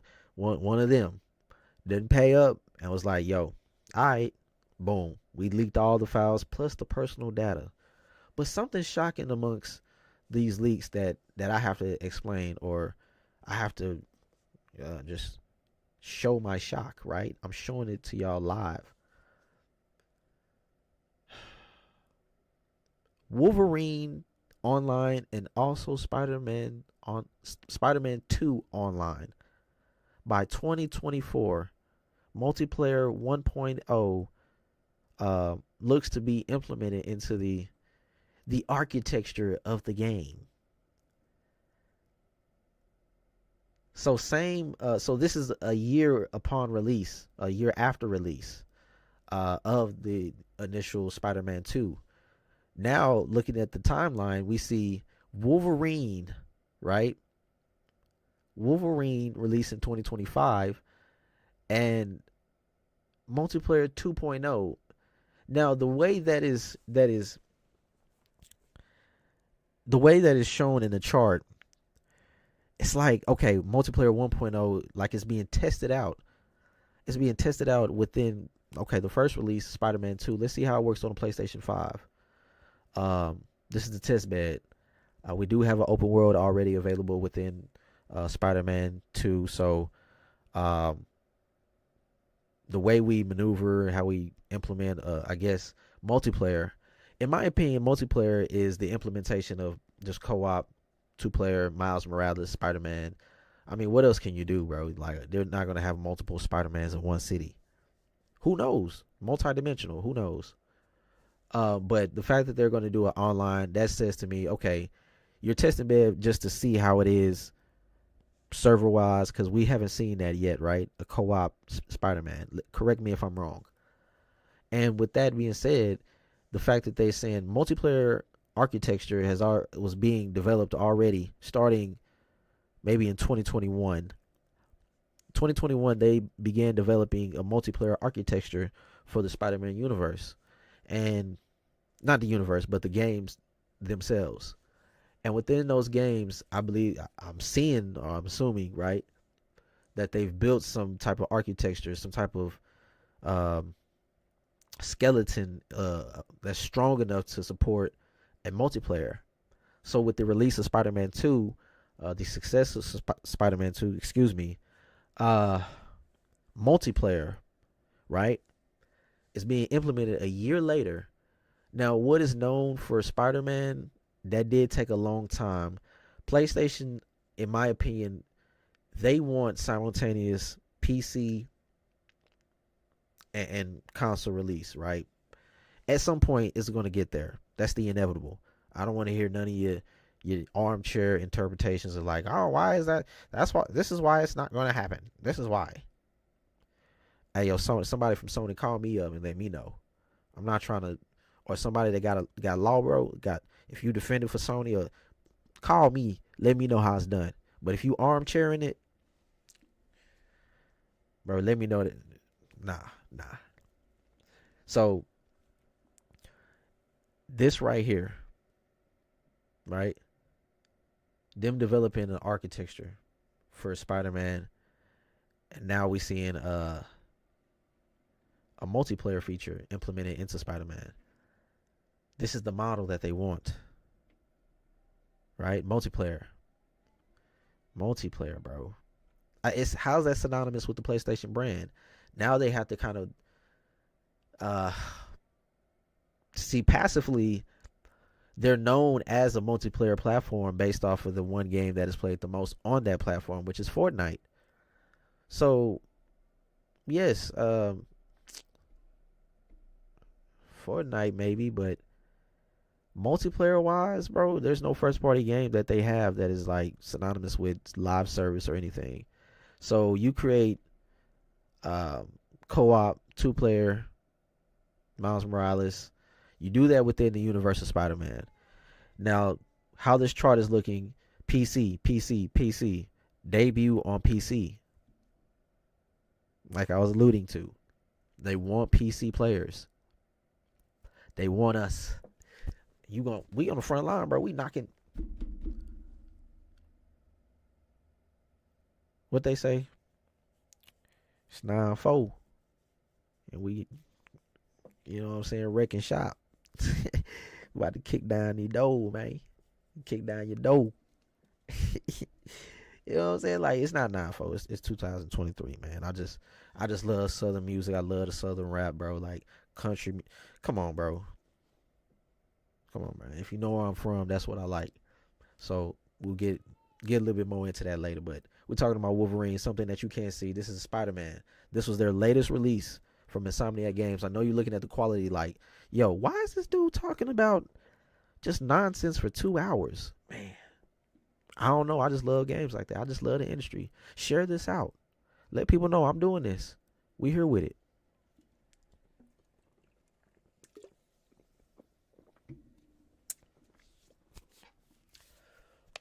Oh.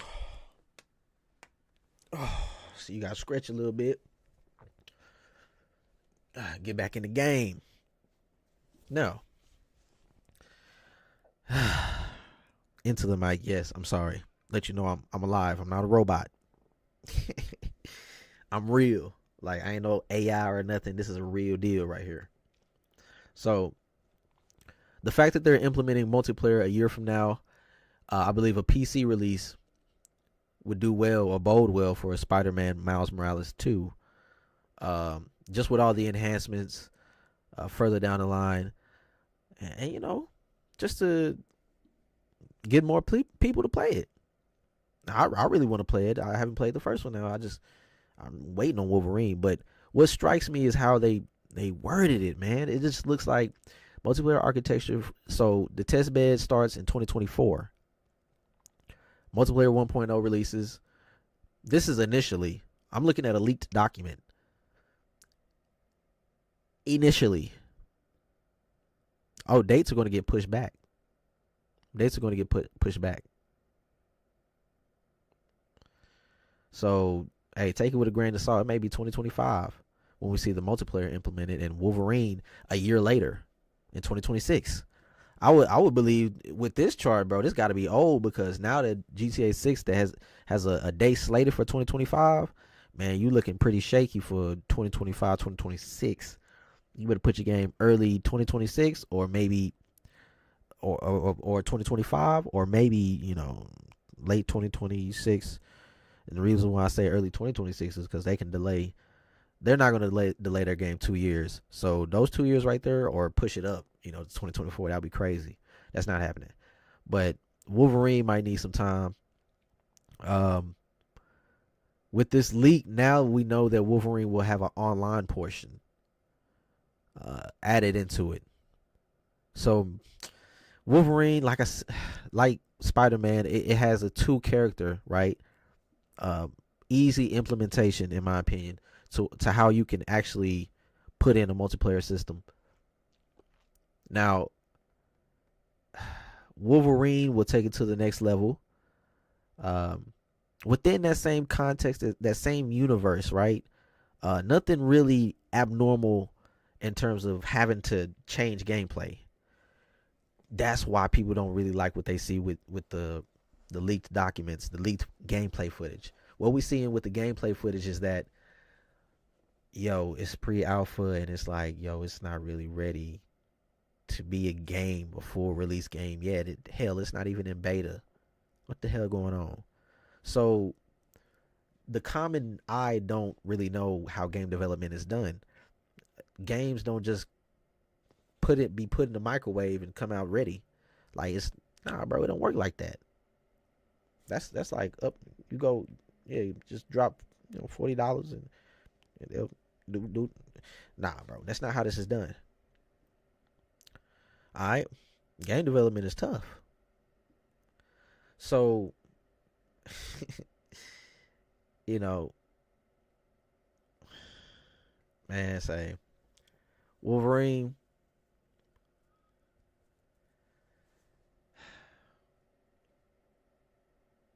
They implemented multiplayer. So how I'm seeing this, I was conversating. My bad.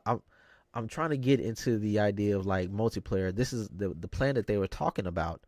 This is probably the plans that Jim Ryan was trying to implement into their cycle of development for these games. Now, what intrigues me the most about the leak is the X-Men. All right, I'm going to just fast forward. X-Men is leaked to be a part of the PlayStation brand. This is the X-Men studio. This is where it's going to be. Okay, that's cool, but dang, I really want to get further into the frightening text, right? Not the frightening text, not to me. Excuse my phrasing. I want to get into the hysteria that the Microsoft Activision Blizzard deal has caused Sony, right? Let's see. Let's look at these documents. Let's get into that first. And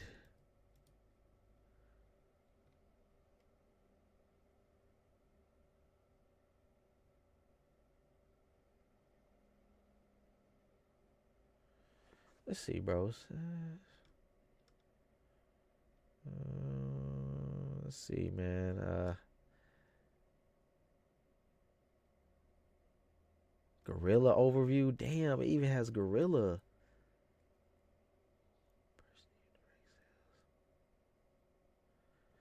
So Horizon Zero Dawn was the highest selling PC game? Oh, since August 2022. So 1.3. What? God of War. Days Gone. Okay. Of course, God of War. Charted. Boy, ain't nobody buying Sack, boy. Why ain't Ghost of Tsushima will outsell Days Gone for sure. I believe so. Oh my. All right. But hey, let's go ahead and further the conversation, right? Let's further the conversation. You just seen this trailer like so many times. I know you want to see something else. Let's X that out. Right? And I think we need to move forward in conversation.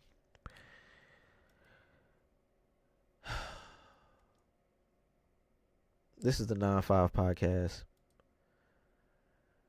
And today, I want to talk about something, right?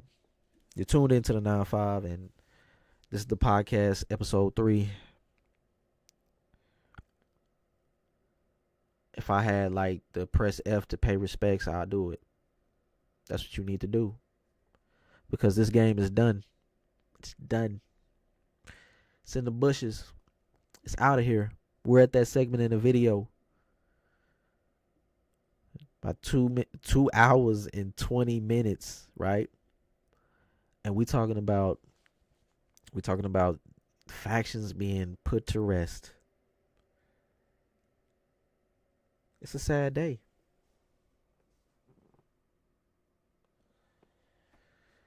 Man.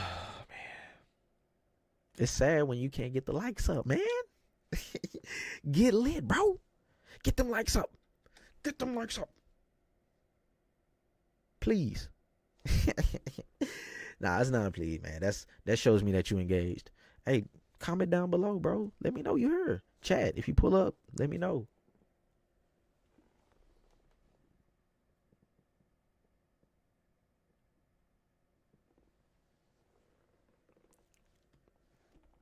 All right. So that's that. Let's move to something else here. All right. So I want to just I want to guide you into how we got here. So back in May, we had an article like this pop up on Forbes. I'm back on Forbes again, right? I ain't tripping. You better not trip either, right? Because I don't think this was incorrect in information, because Paul Tassi, he's the senior contributor. Paul Tassi, you got it. So you reported back in May, on the 27th to be exact, that Bungie reportedly reviewed The Last of Us factions and found it lacking. Ooh. Do y'all know what lacking means? Do you know lacking is not a good term? Lacking. You call it lacking. Ooh, don't let your ops hear that. Microsoft heard it. This was back in May. See, this is right before the E3 season. See, Microsoft, they still in it, right? They're doing their thing at their little own showcase, their little theater, Fan Fest. I want to go to Fan Fest, bro. Let me know how we can get to Fan Fest. But fans of this, fans of Last of Us, man, y'all welcome as well. Pull up, bro, because we can welcome y'all. Hey, we got you. We got you. Right? Because they don't got you. They don't have you over there. They don't have you on that side, man. We got you, bro. You gonna eat over here. But Paul Tassi, talk to me. But I'm talking to the old you when you wrote this article. This is how it all began. They found it lacking. May 27th. Paul Tassi put in his article, starting off with, I don't want to say Jason Schreier delayed The Last of Us Factions, but more or less Jason Schreier delayed The Last of Us Factions. Wow. I don't know what led up to that, but maybe Jason Schreier had put out something on Kotaku, which led to the fact that, people are out here, responding to this leak, or the fact that Jason Schreier, a real revered journalist here, is saying these things and said that, internally, this is what's going on at the company. But furthermore, into the article, while I'm half joking, while reporting a story about troubles with the multiplayer project, he did end up forcing Naughty Dog to issue a statement about the game's delay, alongside talking about a separate single-player title. Wait a minute. So this is two things. Not just factions. We're talking about another whole game. And I believe this was a game. Watch out now. I can't blur it.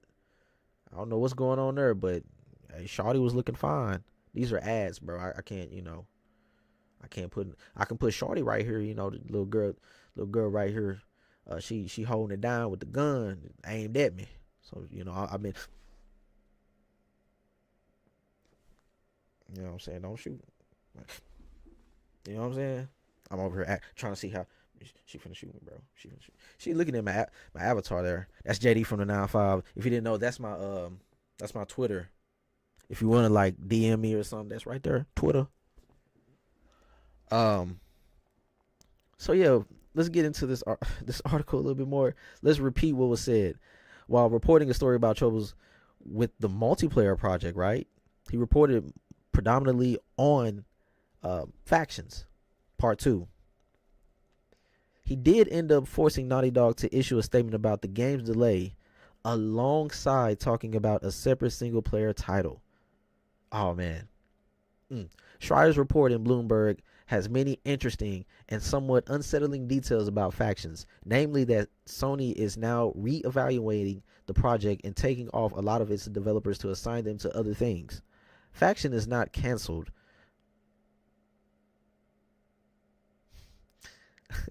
But if it was struggling with its full team, it may not be long for this world with a much smaller one.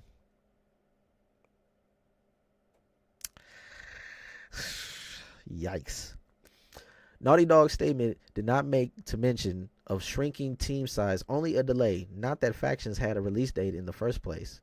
So right here, I think this is an official statement from the Naughty Dog X, right? I know it as Twitter, but it's X now. Naughty Dog, put out a statement saying, The Last of Us fans, pull up to Fan Fest for Xbox. I want to be there. Hey, pull up. I want to be back in the E3 area, Is that something in my beard? No, it's not. Is it? Was it? All right, so this is what they had to say to the people. They said, we know many of you have been looking forward to hearing more about our Last of Us multiplayer game. We're incredibly proud. I don't know why I was just getting into my old Trump, when he started doing all the hand gestures and stuff, man. I don't know why I sounded like him, but let me get serious. Starting over, we know many of you have been looking forward to hearing more about our Last of Us multiplayer game. We're incredibly proud of the job our studio has done thus far, but as development has continued, we've realized what is best for the game is to give it more time. Yikes. Our team will continue to work on the project as well as other games in development, including a brand new single-player experience. We look forward to sharing more soon. We're grateful to our fantastic community for your support. Thank you for your passion for our games. It continues to drive us. Ooh, man, hindsight, man, hindsight. But this was back in May 26, 2023. Excuse me, I'm on the mic a little bit too much, but if you tuned in to the 9-5, I really appreciate it. This is the 9-5 podcast, and we're talking about the Insomniac leaks, I have went over them earlier. Long segment. I'm just giving my take, my thoughts on it. Also, we're talking about right now, if you're looking at the screen, we're talking about Naughty Dog's cancellation of the Factions 2.0. So I really don't have much more to say on that matter, but let's continue with this Forbes article. The tweet also makes reference to a brand new single player experience, which seems like a reference to a new IP rather than a single player content expansion for The Last of Us, which is not how I read that. Yeah, they could have just said The Last of Us 3, huh? Is that how they roll? They probably do that. So perhaps the most interesting bit of reporting has to do with Bungie's evaluation, right? That's the big bold letters. They said it was lacking. So let's get into this. Oh, man. Perhaps the most interesting. Okay, yeah. Evaluation of in their new roles. Oh, that's funny to me. Hold on.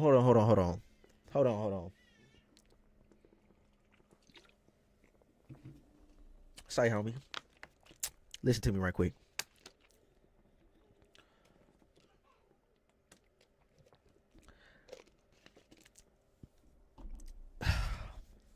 Sony brought in Sony or Jim Ryan, because I listen to a lot of podcasts, so it's a lot of wisdom out there, but it's understandable and it's attainable. This is how I can interpret it or see it.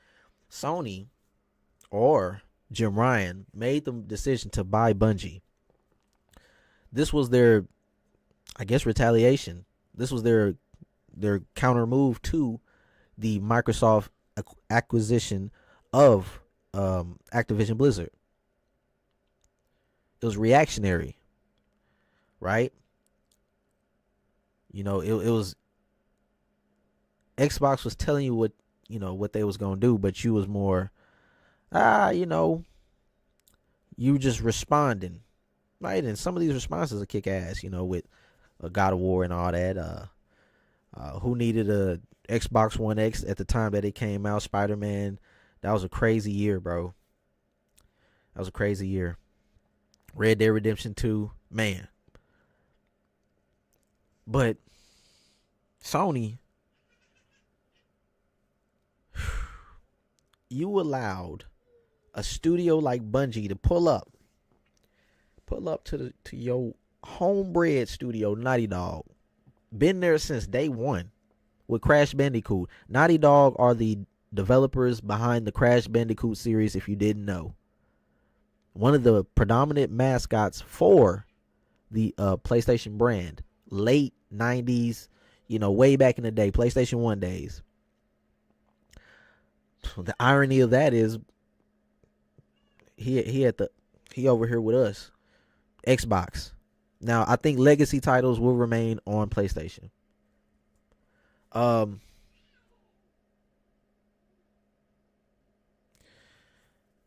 Y'all let Bungie pull up and say, "Yo, what? Let me talk to you, Jim. Let me talk to you, bro. Hey, your studio. Hey, Neil Druckmann. First of all, this guy, man, I just can't get around him. I can't just something about him, They pull up, Bungie pull up. Yo, this little, the way they playing the game over here, bro, they doing it a little bit too much. They playing the game a little bit too much. I don't see no Destiny server up right now. I mean, you supposed to be playing that, right? But you playing factions, huh? So let me talk to you, Jim. Hey. So check this out. From what I seen from factions, bro. I don't know, bro. Like,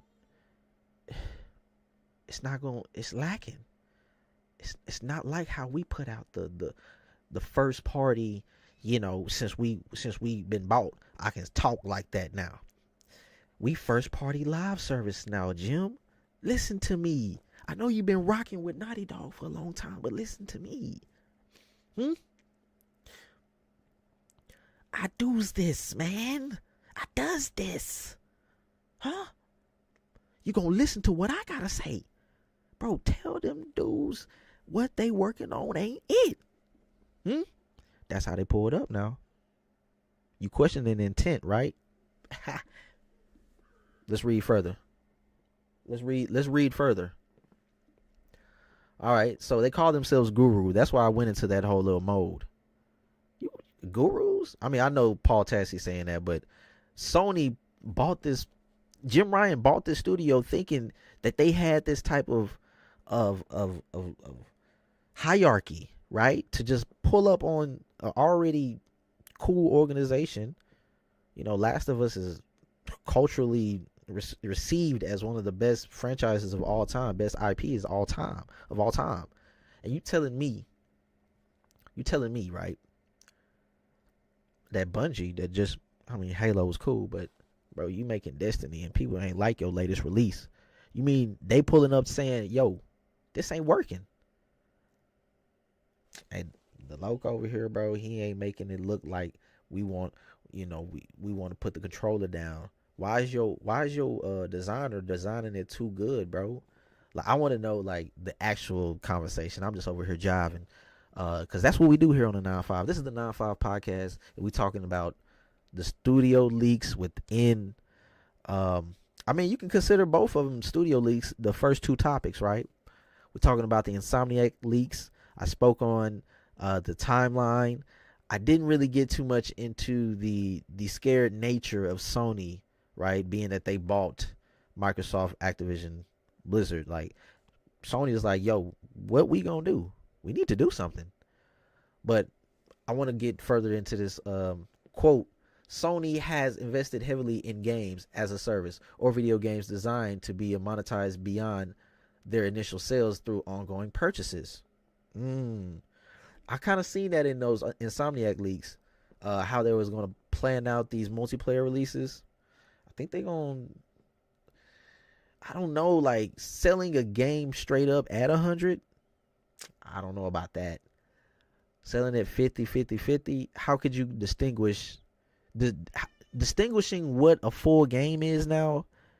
How does one like walk that line? Because DLC, like Miles Morales, could be passed off as like a full game to somebody that don't keep up with the minutiae of how we judge what is in the industry. So, the way that they're planning that, in those leaks that we've seen in Insomniac, that I've seen actually, but I'm pretty sure you can pull up and see it. It's very sad to see the personal information as well leaked. Furthermore, we get into the factions information about how that got canned and where we are with Bungie, and how I believe it's an opportunity for Microsoft to like, hey, we got State of Decay 3 that's going to, I believe it's going to be a good one. But just to continue the quote here that we're on, talking about the leaks, not the leaks, but the canning of factions, the factions multiplayer, the Last of Us multiplayer project. So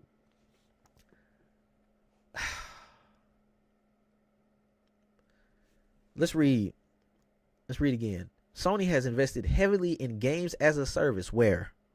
Man, it's 2 o'clock. God damn. We're 2 hours in, boy. I'm going for a long time, bro. So Sony has invested in. I don't see it nowhere, right? As a part, they're designing their game. They're changing their design philosophy in these games. You can see it too. In bold letters, it says Bungie raised questions about the Last of Us multiplayer project's ability to keep players engaged for a long period of time, which led to the reassessment.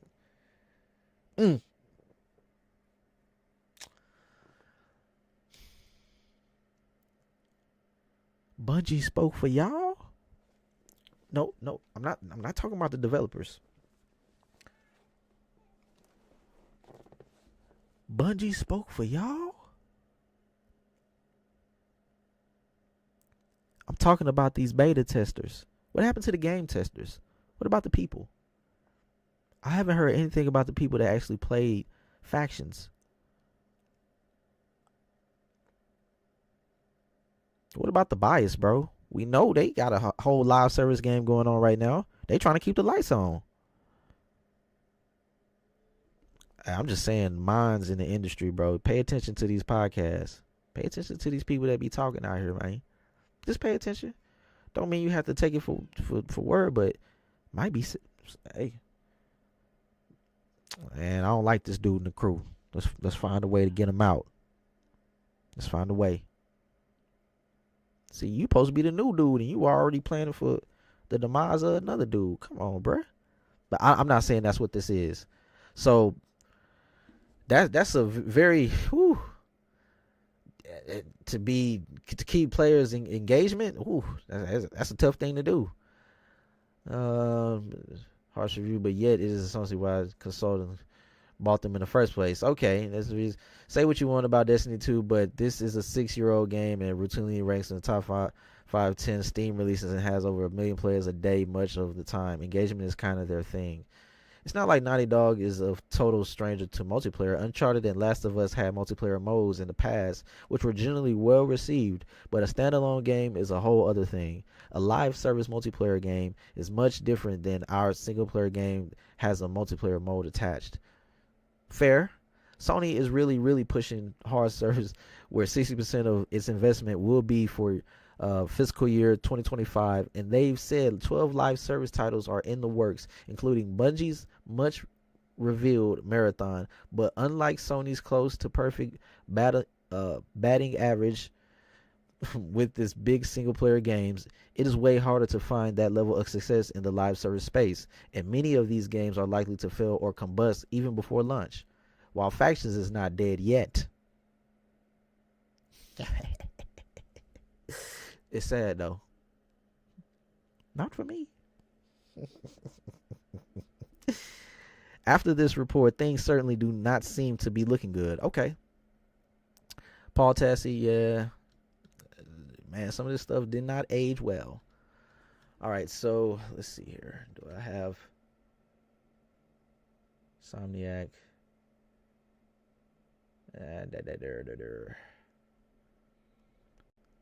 Let's see here.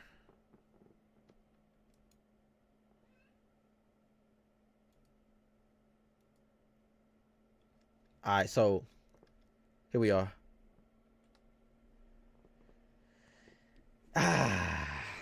So this is a time traveling machine. The 9-5, we time travel. Check it out. I just got through reading an article about how the game is not canceled. We fast forwarded it from May 27th to December 14th. Guess what's happening? Guess what's happening over there? See, over here we cool. We just watching it burn. Watching it burn up there. We're watching it burn. This is an IGN article. I don't care what y'all say. Still a number one source for news, in gaming. Written by George Yang. The Last of Us multiplayer game canceled. This was December 14th. We'll focus on single player games going forward. Oh my God. Naughty Dog is refocusing its resources. All right, starting off, Naughty Dog has stopped development of The Last of Us Online, its troubled attempt to create an online version of its popular franchise. The studio says that it would have needed to put all of its resources into post-launch content for years to come, and that approach would have severely impacted its ability to develop future single-player games. Quote, we realize many of you have been anticipating news around the project that we've been calling The Last of Us Online. There's no easy way to say this. We've made the incredibly difficult decision to stop development on that game, unquote, Naughty Dog said in a statement. So let's pull up to the statement on X. What does it read? Oh, dev blog update. All right, here we are. An update on The Last of Us Online. So I've already read the first part, which was in the IGN article. I'm reading this part right here, highlight. We know this news will be tough for many, especially our dedicated The Last of Us factions community who have been following our multiplayer ambitions adherently. That's one heck of a word, adherently. We're equally crushed at the studio as we were looking forward to putting it in your hands. We wanted to share with you some background of how we came to this decision.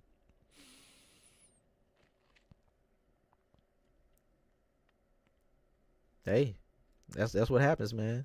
That's what happens.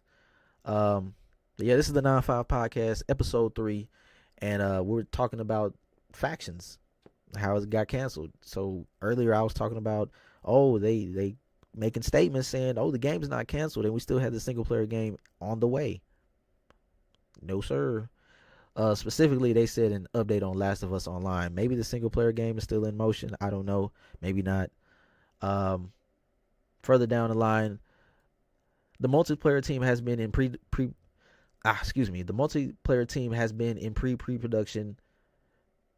Did I say pre two times? Pre-production with this game since we were working on The Last of Us Part 2, crafting an experience we felt was unique and had tremendous potential.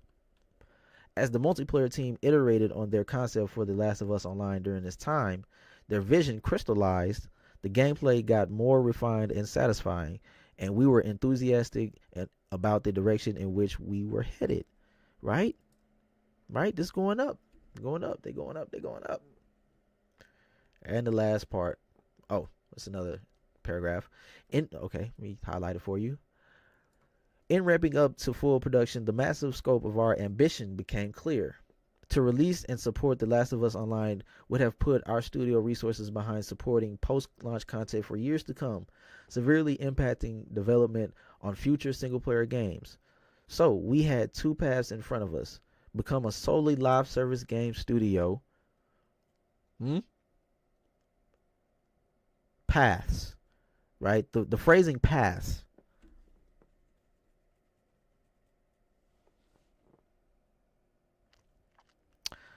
You mean the choice that Sony gave you? They allowed you? Because if their plans was going into live service, you wouldn't have had. If you was mandated as doing this, but I guess things change. So they had two paths in front of them: become a solely live service game studio, or continue to focus on single player narrative games that have defined Naughty Dog's heritage. Huh. Okay. I don't know, man. Y'all can vote. Y'all did it with Last of Us Part 1. Like you said, it's different. Well, why didn't you do it for Last of Us Part 2? Y'all might be holding The Last of Us Part 3 close to the chest and have a multiplayer tacked on. I mean, that's the sound. That's how it sounded whenever you said, "Oh, it's not as easy as it sounds," when you make a whole game centered around multiplayer as opposed to single player with the multiplayer mode attached to it. We are immensely. Let me read the last part of it, and we'll move on to the Rockstar subject. We are immensely proud of everyone at the studio that touched this project. The learnings and investments in technology from this game will carry into how we develop our projects and will be invaluable in the direction we are headed as a studio. We have more than one ambitious, brand new single player game that we're working on here at Naughty Dog, and we cannot wait to share more about what's to come next when we're ready. And there goes the mention of that single player game again. Possibly we'll see more about that in 2024. I don't have the ear on what's happening right now, possibly right now, as I do the live podcast. The ear may be that the single player IP maybe can, just for the fact that I don't know why they phrasing it like that. They probably trying to save it. If it's The Last of Us Part 3, I mean, who knows? Maybe it's that other game, the rumored game, the kind of space-like game or whatever. Who knows what it is, but they still talking about it in their update on The Last of Us Online, right? The whole article is about The Last of Us Online. They are making it paramount to mention this game. They emphasize it. The last statement that they made about we know with Jason Schreier releasing the articles about what the studio has been going through. Reactionary, they released a statement saying the same thing, that the game was in development and it hasn't been canceled. But now here we are, December 14th, as I record, December 20th or December 23rd, that is, that the game is done. It's in the books. It's out of there. So that leads me to this. Oh, you Xbox fanboy. This moment here that we are witnessing with the cancellation of factions, it could be opportune for Microsoft to hop in and speak some type of language, right? Start getting some advertising in. Start letting people know, hey, there's a game in development that's focusing on cinematics, right? That's what we know from Last of Us, developing that archetype of good game, right? Of what a good game is, that third person over the shoulder. That's what Sony was on top with. Last generation PS4, yeah, they was on, they was with it. You know what I'm saying? Let us know. State of Decay 3 is on the way. People love State of Decay 2. They love the first one. With the reveal of State of Decay, right? 3, we was notified that, hey, the styling of this CGI, right? It was a CGI reveal. It was kind of realistic. You're emphasizing survival mechanics. You're emphasizing a wintry type of environment, biome or whatever. It'll be dope if that's like a dynamic effect of the weather in specific areas of the game. You know, just take it up to the next level with next gen. I don't want to say next gen, current gen, Unreal Engine 5. I want to see how you take it to the next level system wise.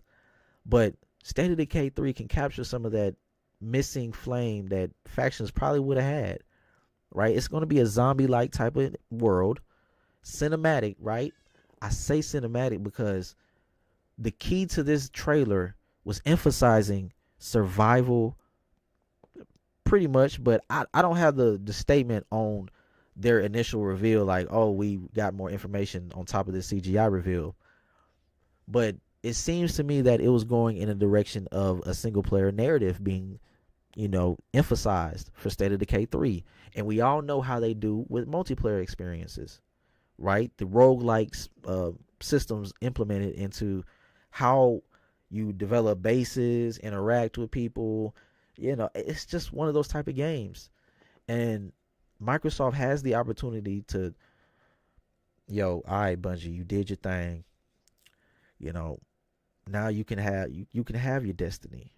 We like what you did. Because State of Decay 3, bro, I believe it has that opportunity to be that zombie-like game. We got Dead Island 2.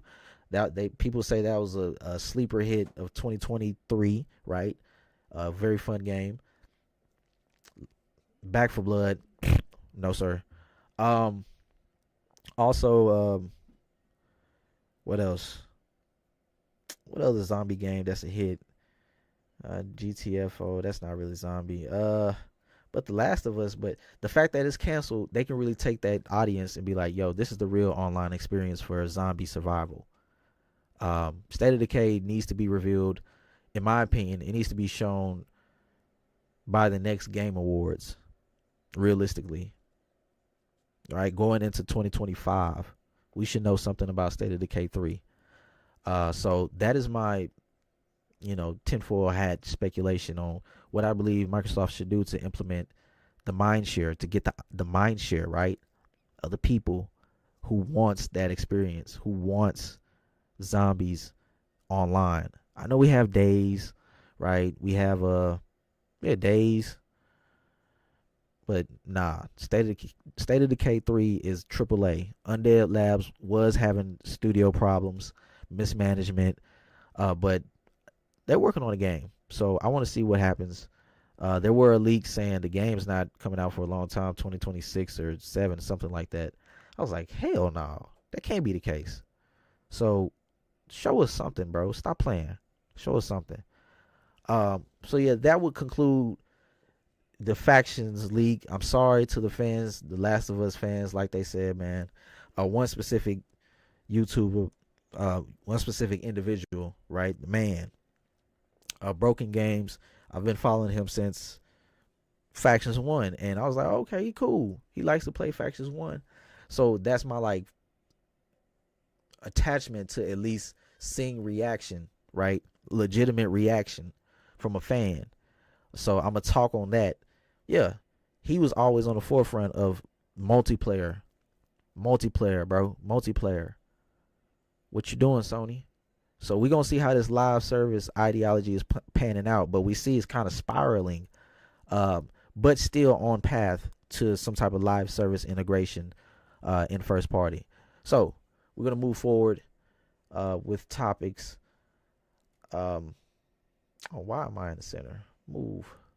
Why? Why am I? Sorry about that. All right. So let me see this. Yeah, let's do that. Oh, sorry. So if you tuned into the 9-5 podcast, we're talking about some leaks here, and we also going to proceed into paying condolences, right, to the family of the McCaffrey family, right?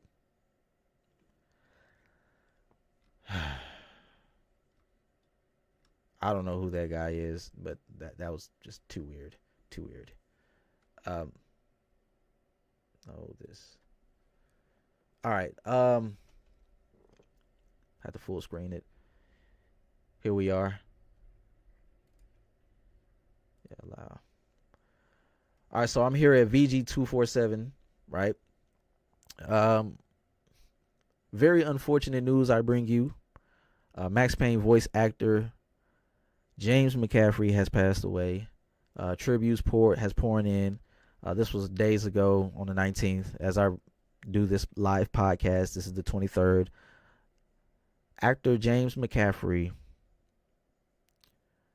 known for playing the Max Payne voice actor, critically acclaimed Max Payne, one of my favorite growing up. Very integral to my third person knowledge of the way I play games. One of the best third person shooters ever. Adding layers to what I just told you, the additions of his voice acting superseded everything else, because the storytelling from Remedy was barred second to none. Was one of the best. I'm all on the mic. Was one of the best. Okay. So Microsoft, not Microsoft. See, I'm sorry, bro. I'm fumbling a little bit. We're talking about Mr. McCaffrey here. Critically acclaimed Max Payne voice actor, Mr. James McCaffrey, has passed away. It's a sad moment. He's also the voice actor in he's Alex Casey, right, in Alan Wake 2. But this article states, I don't know if you can see that, actor James. Okay. So published by Mark Warren, senior staff writer. You got to, always do that. No one could do what he did better than him. Okay, that's true. That's true. I don't know if y'all can hear that. I'm sorry if y'all can hear that in the background. I apologize. But furthermore, according to a statement given by a representative of an actor to TMZ, he passed away surrounded by friends and family on December 17th, after being diagnosed with multiple myeloma. Fellow actor Kevin Dillon was the first to publicly acknowledge McCaffrey's death via a post on Instagram, but there was some initial confusion. Excuse me, I'm distracted in the back. I'm sorry. I'm so sorry. I'm a little distracted. It's a lot going on. I'm sorry. Hold on.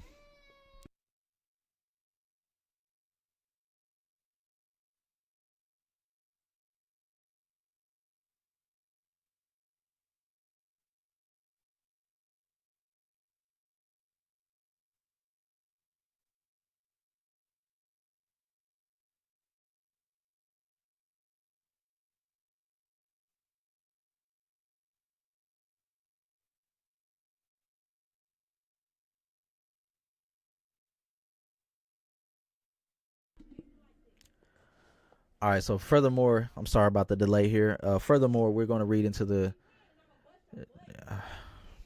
Furthermore.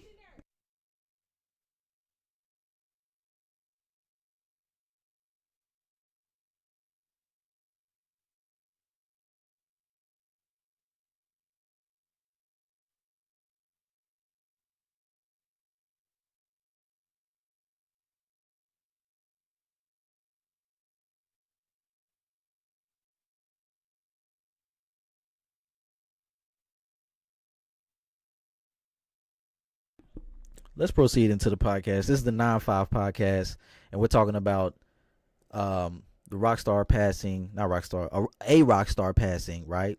Mr. James McCaffrey, the voice actor of Max Payne, the character in Max Payne, and Alex Casey from Alan Wake 2. He was only 65. That's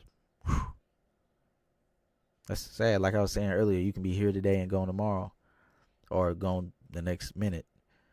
So they acknowledged it on Instagram. We've seen it. It's sad, bro. Like, his voice like carried that story, right? It carried it to another level because of how tragic it was. We all know the Roscoe Station, right? How they onboarded us into the Max Payne universe. Gritty, dark, like ambience of like a emptiness in the subway. And to see his friend get deleted like that, then to come home to see his wife and baby deleted like that. But on top of that, Mr. McCaffrey here being able to voice it in a successful way and convey what these artists and the concepts of the developers wanted and intended. God bless this man. God bless his soul. God bless him. My deepest condolences, like everybody has said. I just want to be modest about it, be fair. Yes, I'm. That's sad. We are anticipating some things further down the line. Now I'm in question, like, dang, what they gonna do? So just to add, just to go deeper into conversation about Max Payne. Oh, look, it's doing that again. I keep switching, I'm gonna stop switching. I'm gonna have to switch though. I'm sorry, y'all. I have to figure this out here.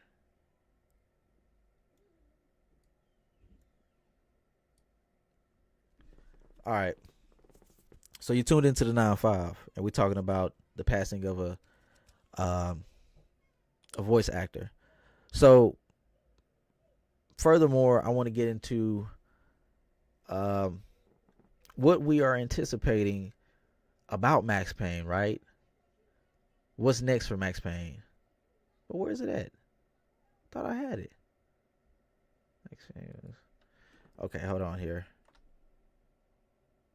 Oh my God, where is it at? Where is it at?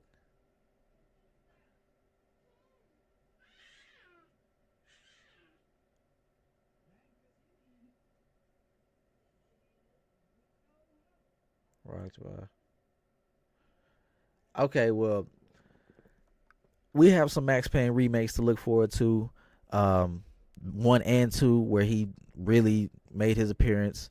And I just question whether or not Max Payne remakes will have his voice, who would be voice acting Max Payne, or they'll just use the old audio from the older games. They'll probably just do that, add a little AI touch up. Ooh, don't say that. They might touch it up with some AI. Who knows? But yeah, they cooking. Remedy and Rockstar is cooking again with Max Payne 1 and 2.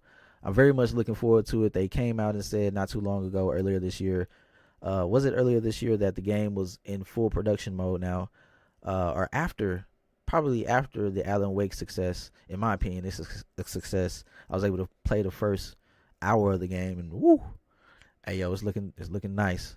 So yeah, let's just send our condolences to the family of James McCaffrey at 65. God bless your soul. Moment of silence.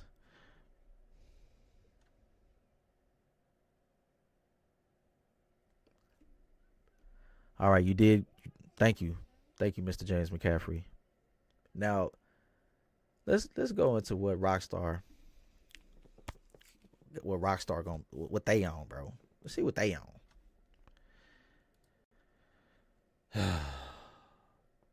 All right, so the reason why we see in this timeline is because I just want to discuss, just to conclude, Rockstar and one of their members. They don't release like they used to, bro. I came up in a day where they was putting out them games. They was putting out games, bro. And I'm just putting this out there because I want to see more smaller projects from Rockstar being released.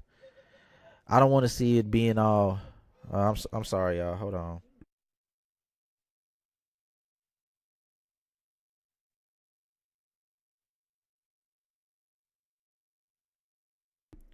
There's a lot of distractions around. I apologize on this episode. I really apologize.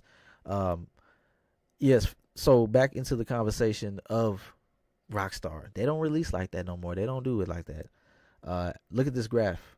We have from 1998, starting with Grand Theft Auto, right?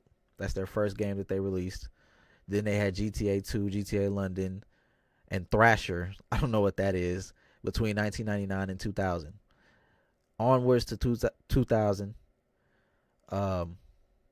Smuggler's Run, Midnight Club, baby. And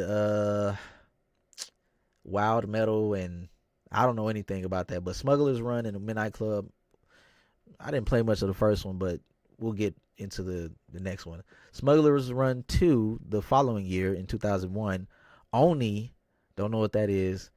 Racing, I don't know what that is, right near the 2002 up there. And as we know, Grand Theft Auto 3 and Max Payne, two heavily important games into my gaming, lifespan.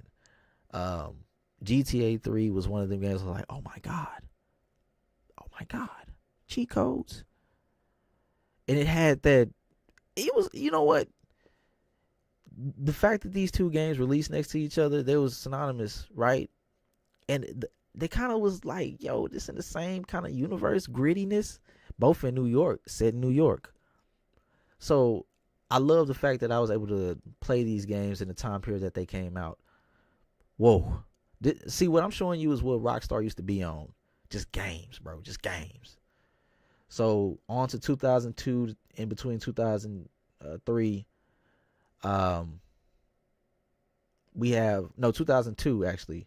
We have GTA Vice City and Smuggler's Run again. I don't know what that is, but that's again. And on top of that, on to 2003, we got Midnight Club 2. Ooh. People don't know Midnight Club 2 was like my favorite. It was one of my favorite racers ever. Because it had that feel, like that underground feel. I know we had Need for Speed Underground, but I didn't play that. This was my first underground game, Midnight Club 2. And that joint starting off with Moses. I was like, look at this big old dude, bro, trying to tell me how I should be driving. Dude, you're driving a Civic. Move around. But they gave me a little Mustang, two-door coupe. But anyways, had Midnight Club 2, Max Payne 2, The Fall of Max Payne. Whoo. And you see who he with. He with a female. He with a shouty. Mona, she gon' she with it though. Yeah, The Fall of Max Payne. That's one of the games that are being remade at the moment. Highly anticipated. Manhunt. We know Manhunt. Ooh-wee. Rockstar made Manhunt. They didn't play around with that. Onwards to 2004, we have the release of Red Dead Revolver, Grand Theft Auto San Andreas, and the trilogy. On top of that, they released the trilogy. I believe that's the little gray thing we see under San Andreas between 2004 and 2005. Just games. We see the emergence of Red Dead in 2004. Then we had the greatest game to come out, GTA San Andreas. Then following year, the next racing game to come out in 2005, Midnight Club 3 Dub Edition. Ooh-wee. Then the Warriors, the Liberty City Stories. Just look at the cadence of games that are being released. Bully, GTA Vice City Stories, Rockstar Table Club, table tennis or whatever. Then Manhunt 2, And here's the drop off. We're starting to see a drop off. Towards going into 2008 with the development of GTA 4 and release. Then we have Midnight Club Los Angeles, the last sighting from 2005 to 2008. 3-year development cycle. At this rate, we should have had one in 2011, but we didn't get it. So these games in 2009, I guess Liberty City Stories. Oh, no. The 2 DLCs. But no, that's Chinatown Wars. Okay, Chinatown Wars released and Beaterator. I think that's what that is. In 2009, in between 2010. Then we have the episodes of Liberty City, one of the best DLCs if you haven't played it. Red Dead Redemption 2. No, Red Dead Redemption. That is the second iteration of Red Dead. So if you didn't know, Red Dead Redemption was actually the second iteration of the Red Dead franchise. Released in 2010, a phenomenal game, one of the best games ever. Then we have LA Noire. Then you see how it starts to just, man, it just deteriorates of games. Just the quantity of games are just gone. Max Payne 3. Max Payne was last sighted in 2012. Then we had the release of GTA 5. Then a long drought from 2013 to 2018. Then Red Dead 2 releases. Red Dead Redemption 2, the third iteration, in 2018. Then we are all the way here to 2023 with nothing. Moving forward, we're going to go to 2025 since they announced it. GTA 6. What happened, Rockstar? Stop with the nonsense, bro. Y'all got money to have small teams to pull up and say, yo, let's make like a smaller city, but dense it up. Try some new systems. You know? Why not that? Like it's just frustrating to see this graphic and know that Rockstar used to be on it. They used to be on it. But yo, that's how I want to conclude the subject of Max Payne. Look forward to the Max Payne remakes, 1 and 2. Maybe that's going to come out in 2026. Who knows? Remedy is cooking it up. I think it's going to be a very good game. So yes, that was pretty much the 3 topics that I wanted to talk about today on the 9-5 podcast. If you tuned in, I really appreciate it. This is episode 3. Hit the like button if you haven't already. This is the longest episode I've done, 3 hours in. We was just talking about games. I really appreciate it if you popped up on me. Show me some love in the comment section. Let me know if you stuck through and, listen. If you're down for the 9-5, I really appreciate it. I'm going to end the live stream here. I'll see you all in the next one, episode 4. It's on the way. Now, possibly, I might skip next week so I can get ready for the new year. But, I will have one on the 6th, the first weekend of January. We going to have a podcast. Like I said, we're going up. We're going to make some changes. Stick around for the 9-5. And we're going to take this into 2024. And it's going to be a smooth ride. I'm telling you. Let's get down with it. Do your thing. Like, comment, subscribe. Share it out. Let the people know. Podcasting over here, baby, in the 9-5. And we talking about all gaming, right? That's what we got right now for you. Gaming. This is the 9-5 gaming channel. My name's JD. And I'll talk to you all in the meantime. I'm out.